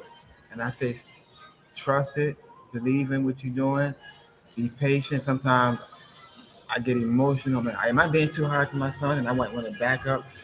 But I'm realizing now that you can't back up. No. You can't back up. But the streets won't. No, it won't. No, the streets won't. No, it won't. They influence you on the internet now. Man. They'll get you. There's some little music. messages, some that music, internet. When the kids found out a way to take the homeschool laptop and backdoor it, that Android program, they found out to have secret conversation. Yeah. Man. It's funny you mentioned that. My son when he got on TikTok, 8, 9 years old, I get his phone, I'm checking it. There's a video on there. The video is animated sex video. Yeah. I'm like, you watching porn? He said, no, Dad, I don't even know what you're talking about. Come to find out, me being a techie, you can see that when someone sent him a message, the mess on the back end of that, it was that. Yep. He hadn't, I don't know if he's seen that, I hope he did, but even though I didn't see it, but just the fact how social media has made it so easy for them to access whatever they want. And it's crazy because, and then TikTok is even more crazy. Come to find out what they show here, what they show in China. TikTok have a different regulation on how to handle TikTok, but over here it's just so free, and it's dangerous because they're teaching their children all kind of challenges. And my son said, "Dad, I'm gonna do a challenge." I said, "What kind of challenge?" "I'm gonna go outside and pour cold water on me in the cold." I'm like, "Okay, Dad, can you help me out?" Well, you don't want to say no to your son. So I'm like, what I'm saying, he go in the back. "All right, Dad, come on, put the phone down and put TikTok on there." This is what they show on TikTok, and come look at it. It has a bunch of folks have done it, and it's these young children. I'm not doing it, man. Look, I'm so glad my kids are older. I'm so glad they're older. There's no But can you way. imagine who's coming out after this generation? No, Hey, Dre, no. I've been blessed to never meet a person that wants to recreate a child. No, I'm good. I'm good on that. Again, if you're just tuning in, we're here at Outpost Coffee and Bricks at 4630 Lindell in the heart of Central West End. Stop on by, say hello. Great location, great atmosphere. This place is amazing, from coffee to the wonderful flavors, the pastries, the sandwiches, and much more. I'm going to have Tim come over here in a minute and say a few words before we get done to tell you more about the place. Tim is managing this place. Again, there's so much more to come with the beer garden downstairs for a special event place. And the main area, the outdoor seating that they have here, just the view all itself. If you are a coffee person, get on over here. I'm drinking the chai. Uh-oh. Well, that was. That's nothing. It's TikTok here. Oh, okay. So I'm drinking the soy chai with oat milk, and it's really good. I've tried a lot in this city, and so far there are 3 locations that actually have good chai. Here, Mocha Bees, and it's another space on the South Kings Highway that I've tried.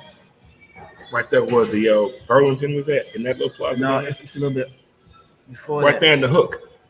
I think that's what it is. Okay, I know what you're talking about. They got the nice chai. So, Yeah. But this is pretty good. All right. Again, if you're in the area, stop on by at 4630 Lindell, or if you want to try it out sometime. Again, it's called Outpost Coffee and Bricks, located at 4630 Lindell. We're doing a daily drip with Montez, with coffee and conversation.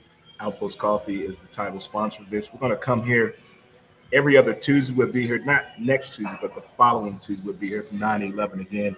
Coffee and conversation. I have another guest on the show with me. Just talk about some things other than politics, religion, what's on your mind. Tell the folks who you are, about your past, and where you're headed to for sure. Other than that, you can check out the show Monday, Wednesday, and Friday. Oh man, I had to think upside down the whole time. Hey. They're gonna turn the phone upside down. When I noticed that, I figured that's how you always. Oh my God, man! I figured he got a new way of doing it's things. The small little things that I just hate dealing with. The bigger the technology, the smaller the buttons. I just don't get it. I thought you had a new trick you were doing. I was like, no, okay, let me go watch it afterwards. They need some actually visually impaired people to do the technology moving forward. Visually impaired people need to. Sorry about that TikTok. I didn't know I was upside down. How we doing this morning, sir? Oh my goodness, it is. I've learned creativity comes in many fashions and forms. I'm not going to mess up someone's creativity.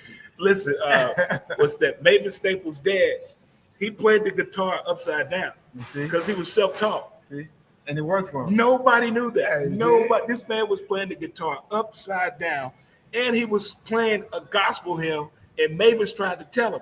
He said, "Baby, this music." Watch that documentary. This man was playing the guitar upside down and had no idea. Man. But he taught himself how to play it. Yeah. When you teach yourself something that works for you, who would tell you you're doing it wrong? Right. Dre, I appreciate this. It's been a moment. Oh yeah, I appreciate you, man, for real. Standing on by, coming on by. We got to talk about that bed and breakfast of yours as well. Get some people there as well. And I've had you cooking before. That time you cooked out for us at Nexco, when you and Anthony did that spread for us. That was really good food. I'm not saying I'm vegan all the time, but my few experiences with vegan, I have not had a bad experience yet. Haven't had a bad experience yet. And I will keep you guys posted on Tavon Brooks and his time coming up again. Again, thank you folks at TikTok for tuning in and saying hello on a daily drip with Dre Montez, sponsored and brought to you by Outpost Coffee and Bricks, located at 4630 Lindell in the heart of Central West End here in St. Louis, Missouri. If you're in the area, want to check it out sometime, please do. And tell them Dre told you to come on by. The coffee is outstanding. You folks on TikTok, be sure to tune in tomorrow on Wednesday, as we'll have another action-packed episode of Montez at Midday, as well as a fresh episode of Who's to Blame, the podcast. So much coming to you. We definitely got to discuss what happened in Monday Night Football and things that went unnoticed that happened over the weekend in college football as well as the NFL. Would you let your wife wear that to a football game? Oh, we got to talk about that, man. We got to talk about that. Go But Ravens. thanks, TikTok. We'll see you next time. And we're out of here, TikTok. It's not bad. I put up that too late, but oh well. But man, this has been great. I think Tim's almost done. Yeah, he's almost done. Come over here and say a few words. I'll be right back. Yeah.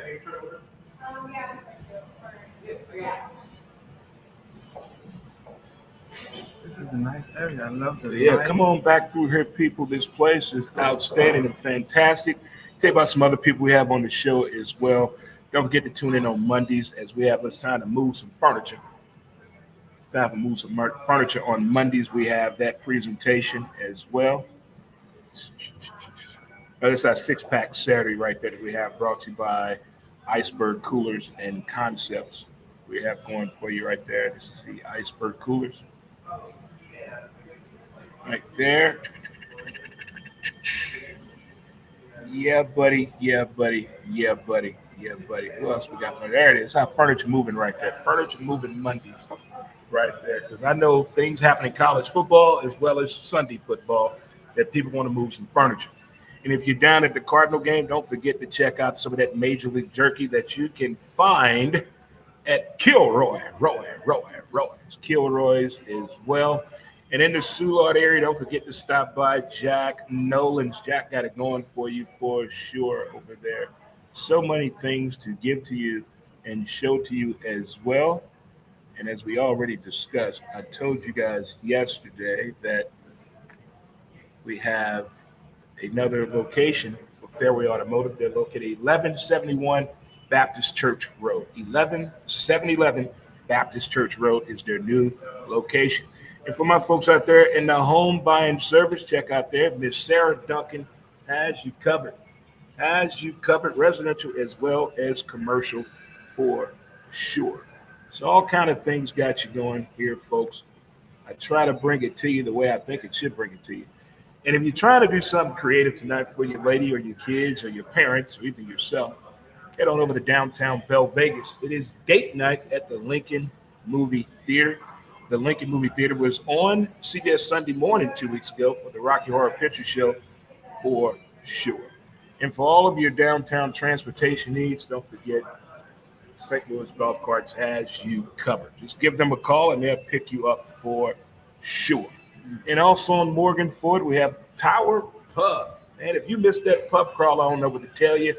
And the patio is outstanding. It is dog approved and dog friendly as well. And shout out to my guy Ray here, who I do the college football breakdown with each and every Saturday from 8 a.m. to 11. And you right on up to kickoff. But this week we may not do the show because Ray is going to the Central Florida, North Carolina game. I will let you guys know a little bit more on Friday's show. That's a little bit of the sponsors that we have on the show. And if you read the bottom of the banner ad, we have a few people on there as well to get you going throughout the day. Good folk, good people. There it is. Also right there, that title sponsor of our segment, Furniture Moving Mondays, right there. What's going on, Kent? What's going on, my man? I appreciate you tuning in. I really do. I appreciate you guys tuning in. Again, this is something just picked up the new sponsor here a couple of weeks ago, and they just had their soft opening, grand opening. So on Tuesdays, Talk Tuesday, Coffee and Conversation will be here at Outpost Coffee and Breaks. We'll be here in 2 more weeks, but before we get out of here, Mr. Tim is going to come over and tell us a little bit more about the location and the store and the staff, what they have here and what is upcoming. Tavon, what is anything you're working on you want to let the people know about? Just my bed and breakfast I have a soft opening this coming Sunday. Okay. You're welcome to come through, taste some vegan food, taste uh, non-vegan items. For the Non-vegan carnivore. items. Hello, America. Non-vegan items. We're gonna pull out the grill. Just have you walk through the house, see the whole house. It's a 4-bed, 3.5 bath, beautiful location in Tavon Grove East. You got family coming in town. It's close to the sports downtown, close to the highway, easy in, easy out. So that's what we're having. I'm in the Tower Grove East State. Oh, yeah, you know that. Yeah, I'm on Rodman Park. Okay, I'm right off of Compton, right in front of Roosevelt High School. Look at that. Okay, you right down the street. Yeah. The kids said in St. Louis. Right down the street. Right down there. So that's pretty much what we're doing right now. I'm working on. Anyone is welcome to come through. They can go to hitandgymbedandbreakfast.com, or they can just find me on any social platform. You'll see it. Tavon Brooks. I have to do a show from there, people. I have to do a show from there. I actually, I'm inviting you to. You know. Sundays are a little tough. I have this thing called the NFL. I know. But if you do it during the NFL, you got the whole screen where you can watch it. Yeah. Sound. But whatever day you want to do. Yeah. That's what we got coming up right now. I've been invited to so many things for Saturdays and Sundays. That is the hardest thing for me to do, man, to leave the compound. I understand. You got your sport. I got your sport. I'm dating somebody that's a hardcore sports fan like you. Hey, it's different. It's nothing against the people. Like, I love everybody invite me to things. I'm sorry. I went to one event this year. Finally went to the council. Shout out to the council that's watching. His girlfriend's parents, Miss Fifi and Mr. Mike, had a garden party. It was in the evening, but it was week 0 of college football, and it was in the evening. So I still was able to watch the game I wanted to. My game was already over with. Right. I still didn't feel. It still felt weird being not at home in front of my TVs with my babies. It's hard not leaving the house. Like Sunday, I didn't leave the house at all. Wow. And the last game on Saturday is over at 12:20 in the morning. And then you get up Sunday and do it all over again. But I love it. Back to the bed and breakfast thing. I was talking to a young man. Well, someone made a post about, of buying some property and turn into a influencer house, social media house. And I had talked about this with Anthony at NextCore years ago, that you just go in there and do your content. It's a content house. You're not in there to hang out. No, it's not a smoke spot. It's not a recording studio. You know what y'all be doing in there? Nothing. Just in there smoking. But for the people that want to get in there and grind it out, do it, a content house. Boom, boom, boom, boom. Each room, we're gutting all the rooms. Again, it's just a content. It's on the way to St. Louis. And it's funny you mentioned that, Dre, because one of the rooms have the ability where you can do content. Yeah. Professionally, I have a podcast already set up. And you can go anywhere in the house and you can use it's high tech, it's tech savvy. Tech savvy. So when you come in, just connect your phone and it automatically puts you to every TV in the house. Or you can transfer or share whatever you want. So I like that. I mean, we've come a long way from being in a closet. Oh yeah. Talking because I didn't do video in the beginning. I just did audio in the beginning because I'm old school radio. When I did remotes, that's the only time you saw the people behind the box when the radio looked like on live remotes. You didn't see them people. There was no social media. So it took me, about a year to start adding video to the words. In the beginning, I was just doing audio, and I was recording in my closet. You can hear folks on the second floor, upstairs. Oh, you can, man. Then I tried the shower routine. And then when I went to the noise resolution, where I'm like, I want quiet time because I get caught up in hearing people behind me like, girl, what do you do? Right. You distracted, because you into everybody's conversation. Yeah. And then now I have a home studio. I only use that on Monday evenings and Thursdays, Saturday, and Sundays. But I rent out a studio at Hampton and Arsenal, My City, My Music, 3119 Hampton. Shout out to the Kick It crew. I utilize that place on Monday, Wednesday, and Fridays I miss that engineering aspect from the radio. When all you have to do is talk.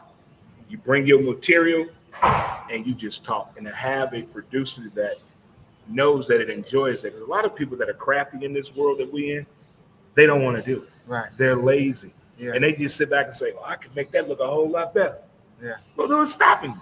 Right. Right. Like I'm trying to hire an in-studio person to put up videos for me and all this, got the money to pay them and all this, but they're lazy. So I just do it myself right now. Yeah. I can't force nobody to work. Yeah. You can't do it. Yeah. You have to be motivated. Yeah. Here's the opportunity. Yeah. You say you need tools. There's a whole tool belt and a box. Yeah. What's stopping you now? And that's hey. I ain't got no truck. But my uncle got a truck said you can use. Hey.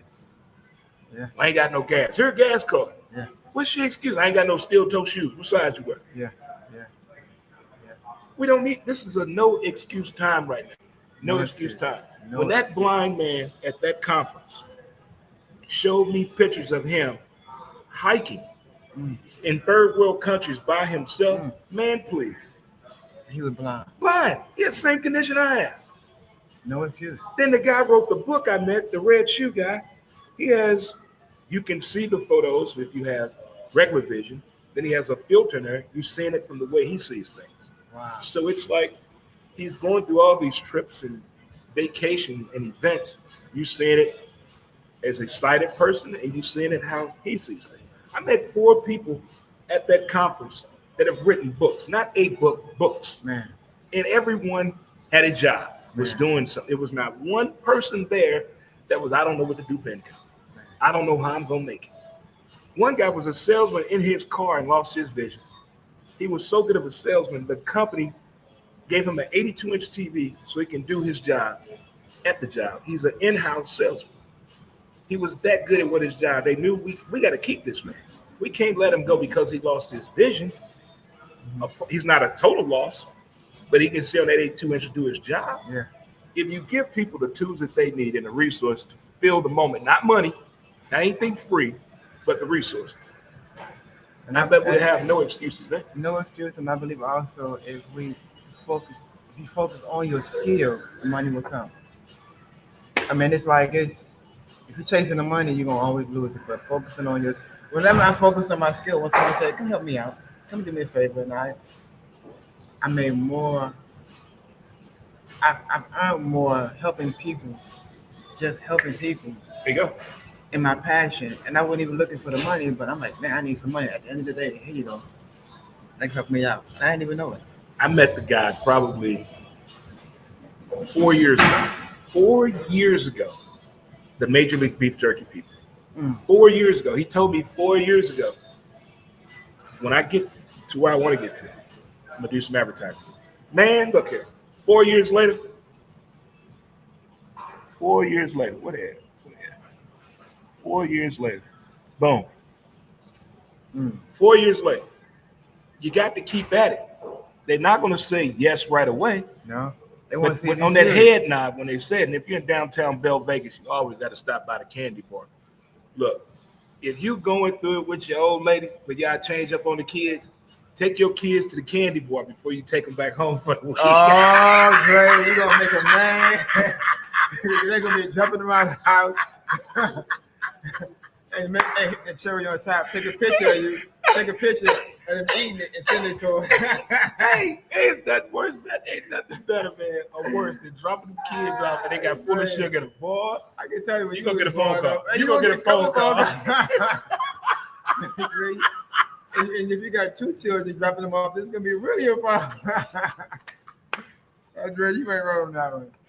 They ain't take going them to bed kids no and get time sugar out. soon. Hey, Oh my God. Oh my God. That is the man. first thought I had when she first opened that place. I'm like, this is a weekend parent's nightmare and dream. Hey, I can see it now. You can have a Barbie party there with your daughter. All her friends get a limo or a bus. Take them to the candy bar. Yeah. Where y'all at? We're at the candy bar, baby. We'll be home soon. You drop them off, baby. Drop off on Sunday evening about 6. Hey, They're not going to bed till 11. And school is the next day. Oh, Dre, you ain't right. You ain't did nothing but take the children. The children loving you for it. They loving you. And she pissed. You trying to figure out what What if he pissed? What time Waldo said in the movie True Lies, his wife took the ice trays. Man, He said, "What kind of woman take the ice tray?" Petty. Hey, I tell you, this has been fun. I can't wait to the next episode of A Daily Drip with Dre here at Outpost Coffee and Bricks at 4630 Lindell here in the heart of Central West End. I cannot tell you, this view is captivating. If it was a little bit more cooler, I would have wanted to do the show outside. Okay. But it's a little bit too humid for me. I can't wait till fall gets the memo. Oh, hey, Where are you at? I mean, what happened? it's coming. I like the heat. I like 100-degree weather. What? I like it hot. I don't want to take 8 showers a day. I like it hot, man. Man. We used to go down to the Dead Sea. Oh man, no. It would be But you're here now. Hey, I like it hot. Man. I like it hot. Look here. The hotter the better. Man. No. The older I get, I don't like all this heat. I like it hot. I used to love the heat when I was playing ball. Not now. No, No, you can't. You don't go outside. What drink can you have other than water when it's 100 degrees and you like alcohol? Hey, that's the problem. Or refreshing That's the vodka problem. lemonade. No, man. That's the problem. No. That's the problem. The alcohol, that look. All right, this is gonna dry you out. You're gonna be hot. Hey. Yeah, Dre, this is nice. I appreciate the invite. I thank you for everything. You've always been an inspiration to me because you've never given up. Man, you've never given up. And sometimes I've been wanting to give up and just. Ever since I went to that conference, the LHON conference, where everybody had what I had, no. Now I got introduced to the grant programs to help the visually impaired out, to help out the veterans. I've got introduced to that. Now I'm going through the phase of how to properly do the grant, how to apply myself to the right grants, to be on board what I'm trying to do, take this podcast on the road. I want to wrap me a deal with all my sponsors. I don't want to stop in Chicago, Illinois.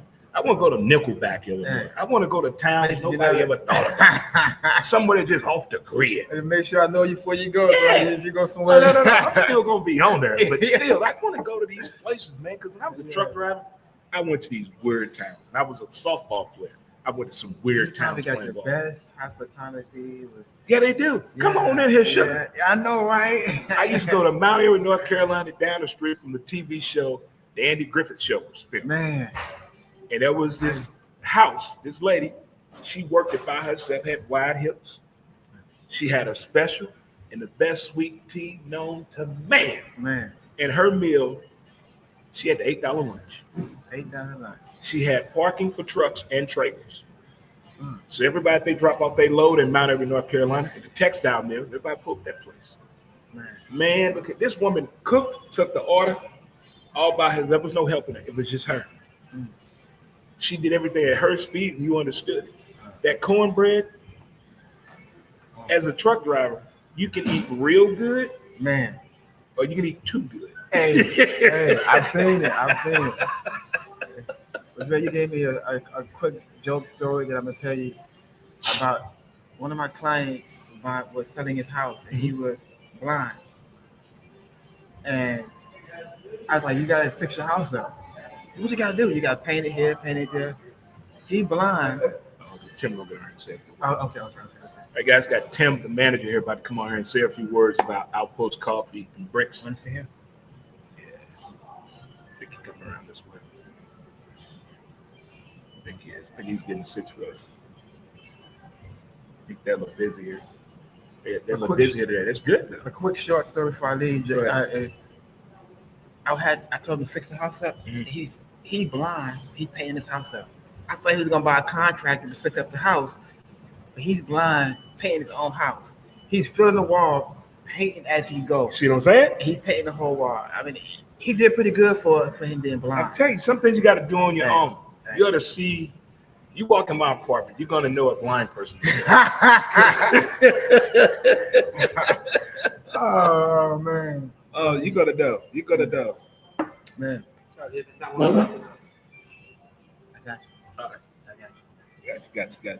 Thank you all again.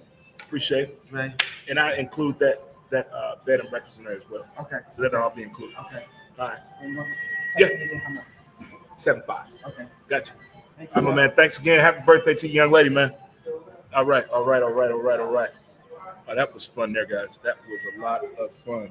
That was a lot of fun. That's what I want to do.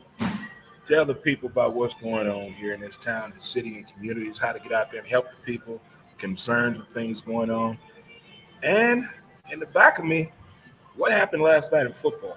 We're going to talk a lot about that tomorrow on Montez at midday, tomorrow at 12 p.m. Central Standard Time. Have y'all covered there for sure.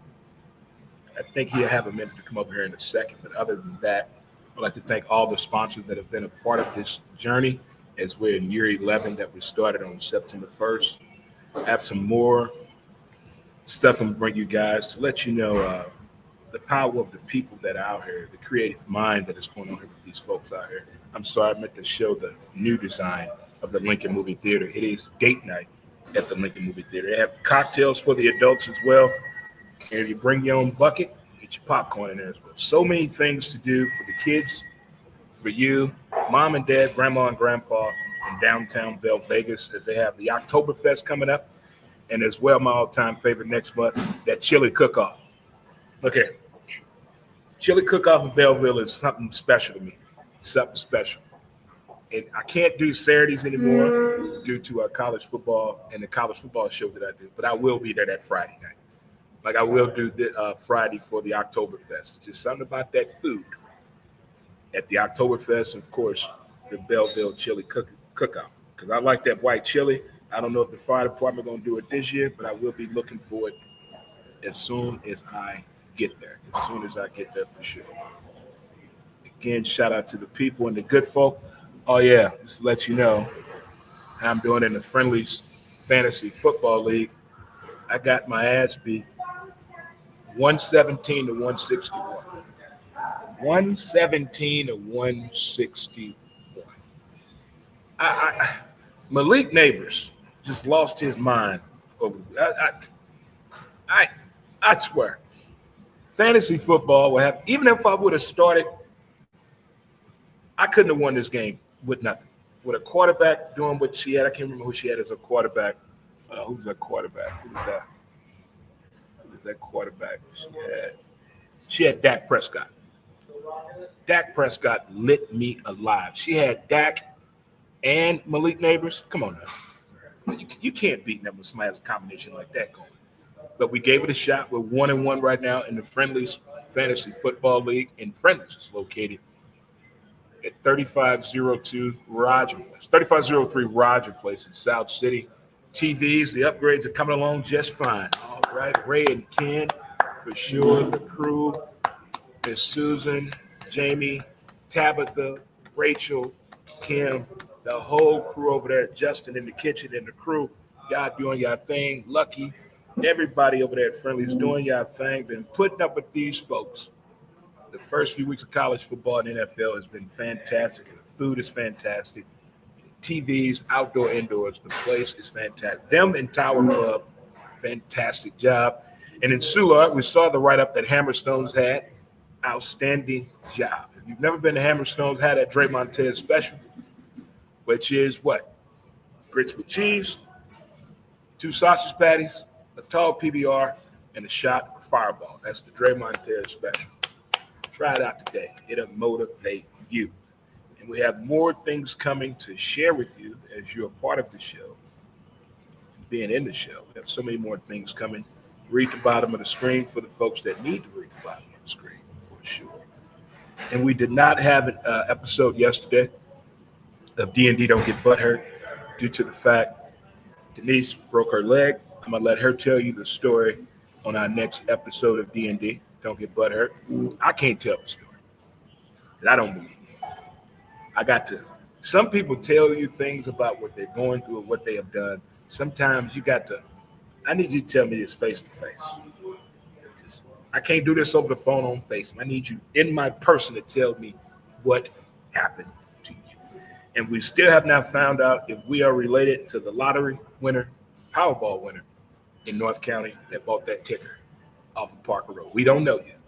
We don't know. I will keep it to myself If that's a relative of mine, or if someone Venmo us or Cash App us, I won't say a word. I won't say a word.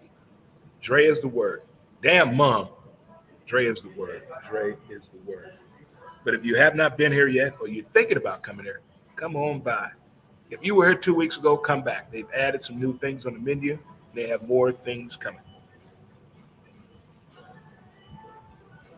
Coffee, pastries, and sandwiches the way it should be. And the way this venue looks, I can imagine what's going to look like in the fall and winter. I'm looking forward to seeing this beer garden that's out back.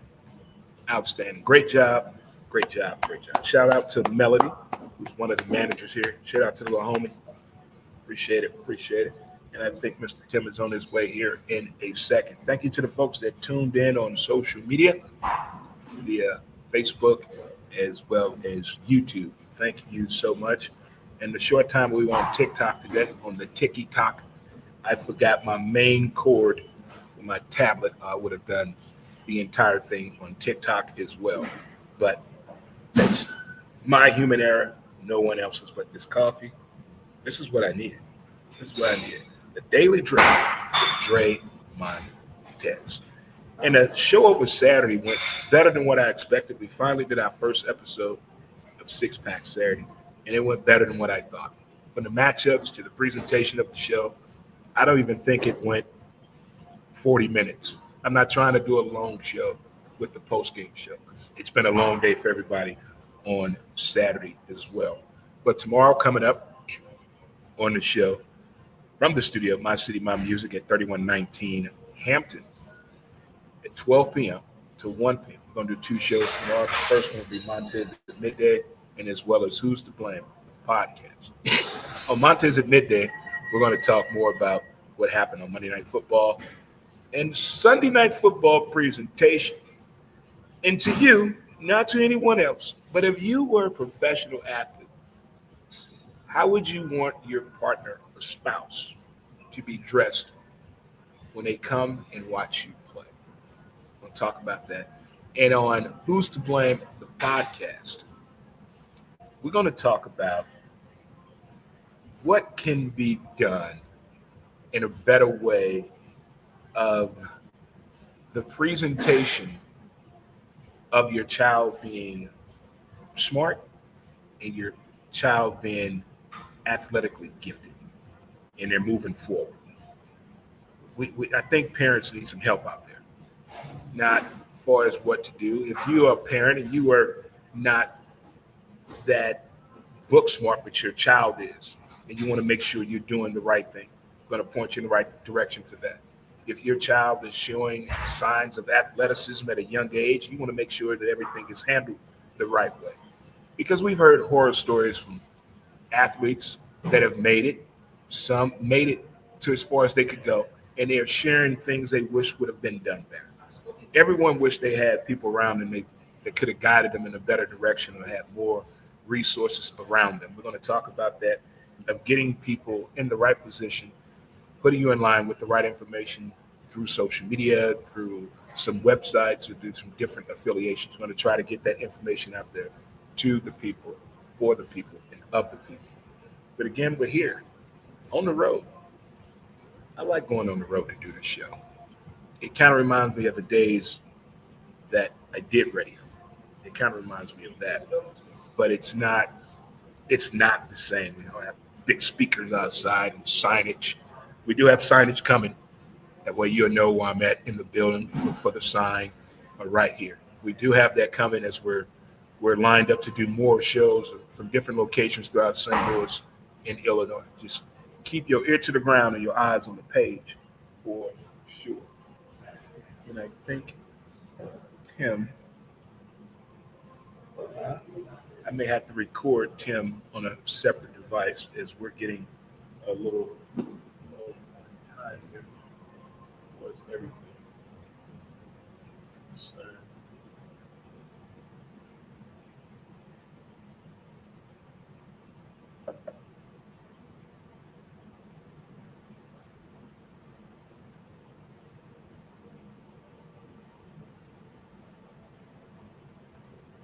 I think they're doing so much on the exterior with this beer garden. They still got construction going on. But from the finished product photos that they have out front and out back, this is going to be the hit factor. I think this is going to be that hit spot. I really do. It's a very, very upscale look, but the prices are very affordable here. And this bar in the middle is pretty cool too. This bar in the middle is pretty cool as well. I think they're a little bit. What is it here?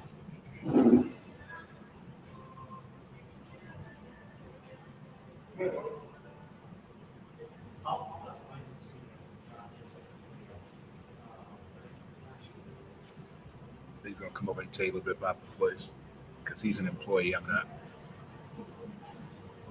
All right, my man Tim. How we doing? How we doing? How we doing? How we doing? How we doing? I'm good. How you doing? Oh, better than good. I can't complain. It's right at the camera right now. Aha. Yeah. I've been meaning to stop by this whole time, but I don't want to let a customer down. So. Gotcha. So tell the folks about Outpost Coffee and Bricks if you don't mind. So yeah, Outpost Coffee. It's a very unique experience here. We have coffee and Lego rentals. So unlike your traditional coffee house, like Starbucks, we're totally different from them. So Lego rentals, just a good place for a community to connect. Mm-hmm. I like the whole way this place was captured, the good lighting and what you have coming from downstairs to inside with the different places to go eat at. But that beer garden and outside look like that's going to be the hit factor. I mean, the space is getting built little by little. You're going to see a really cool experience once it's all said and done. And the grand opening is October 4th. October 4th is the grand opening. There you are right there. So Monday through Thursday, 6 a.m. to 2 p.m.? That's right. And Friday, Saturday, and Sunday? Friday till 8 p.m. And we have a happy hour Friday. If you get here between 2 and 5, we have some specials for you. And then we're open till 6 o'clock on Saturday and 4 o'clock Sunday. Look at that. All right, thanks a lot, Tim. October 4th is the grand opening here at Outpost Coffee and Bricks, located at 4630 Lindell in the heart of Central West End. Thanks for having me, my man. Thanks for the drip, and we'll see you guys in 2 weeks over here. All right, good folks, good people. Thanks for tuning in to the show today. Outpost Coffee and Bricks presents a daily drip with Dre. Until next time, good people, we're going to get up out of here, and I'm going to let you enjoy the rest of your afternoon, if you can, if you will. Go out and enjoy the rest of your afternoon. Thanks again, and enjoy. Peace out.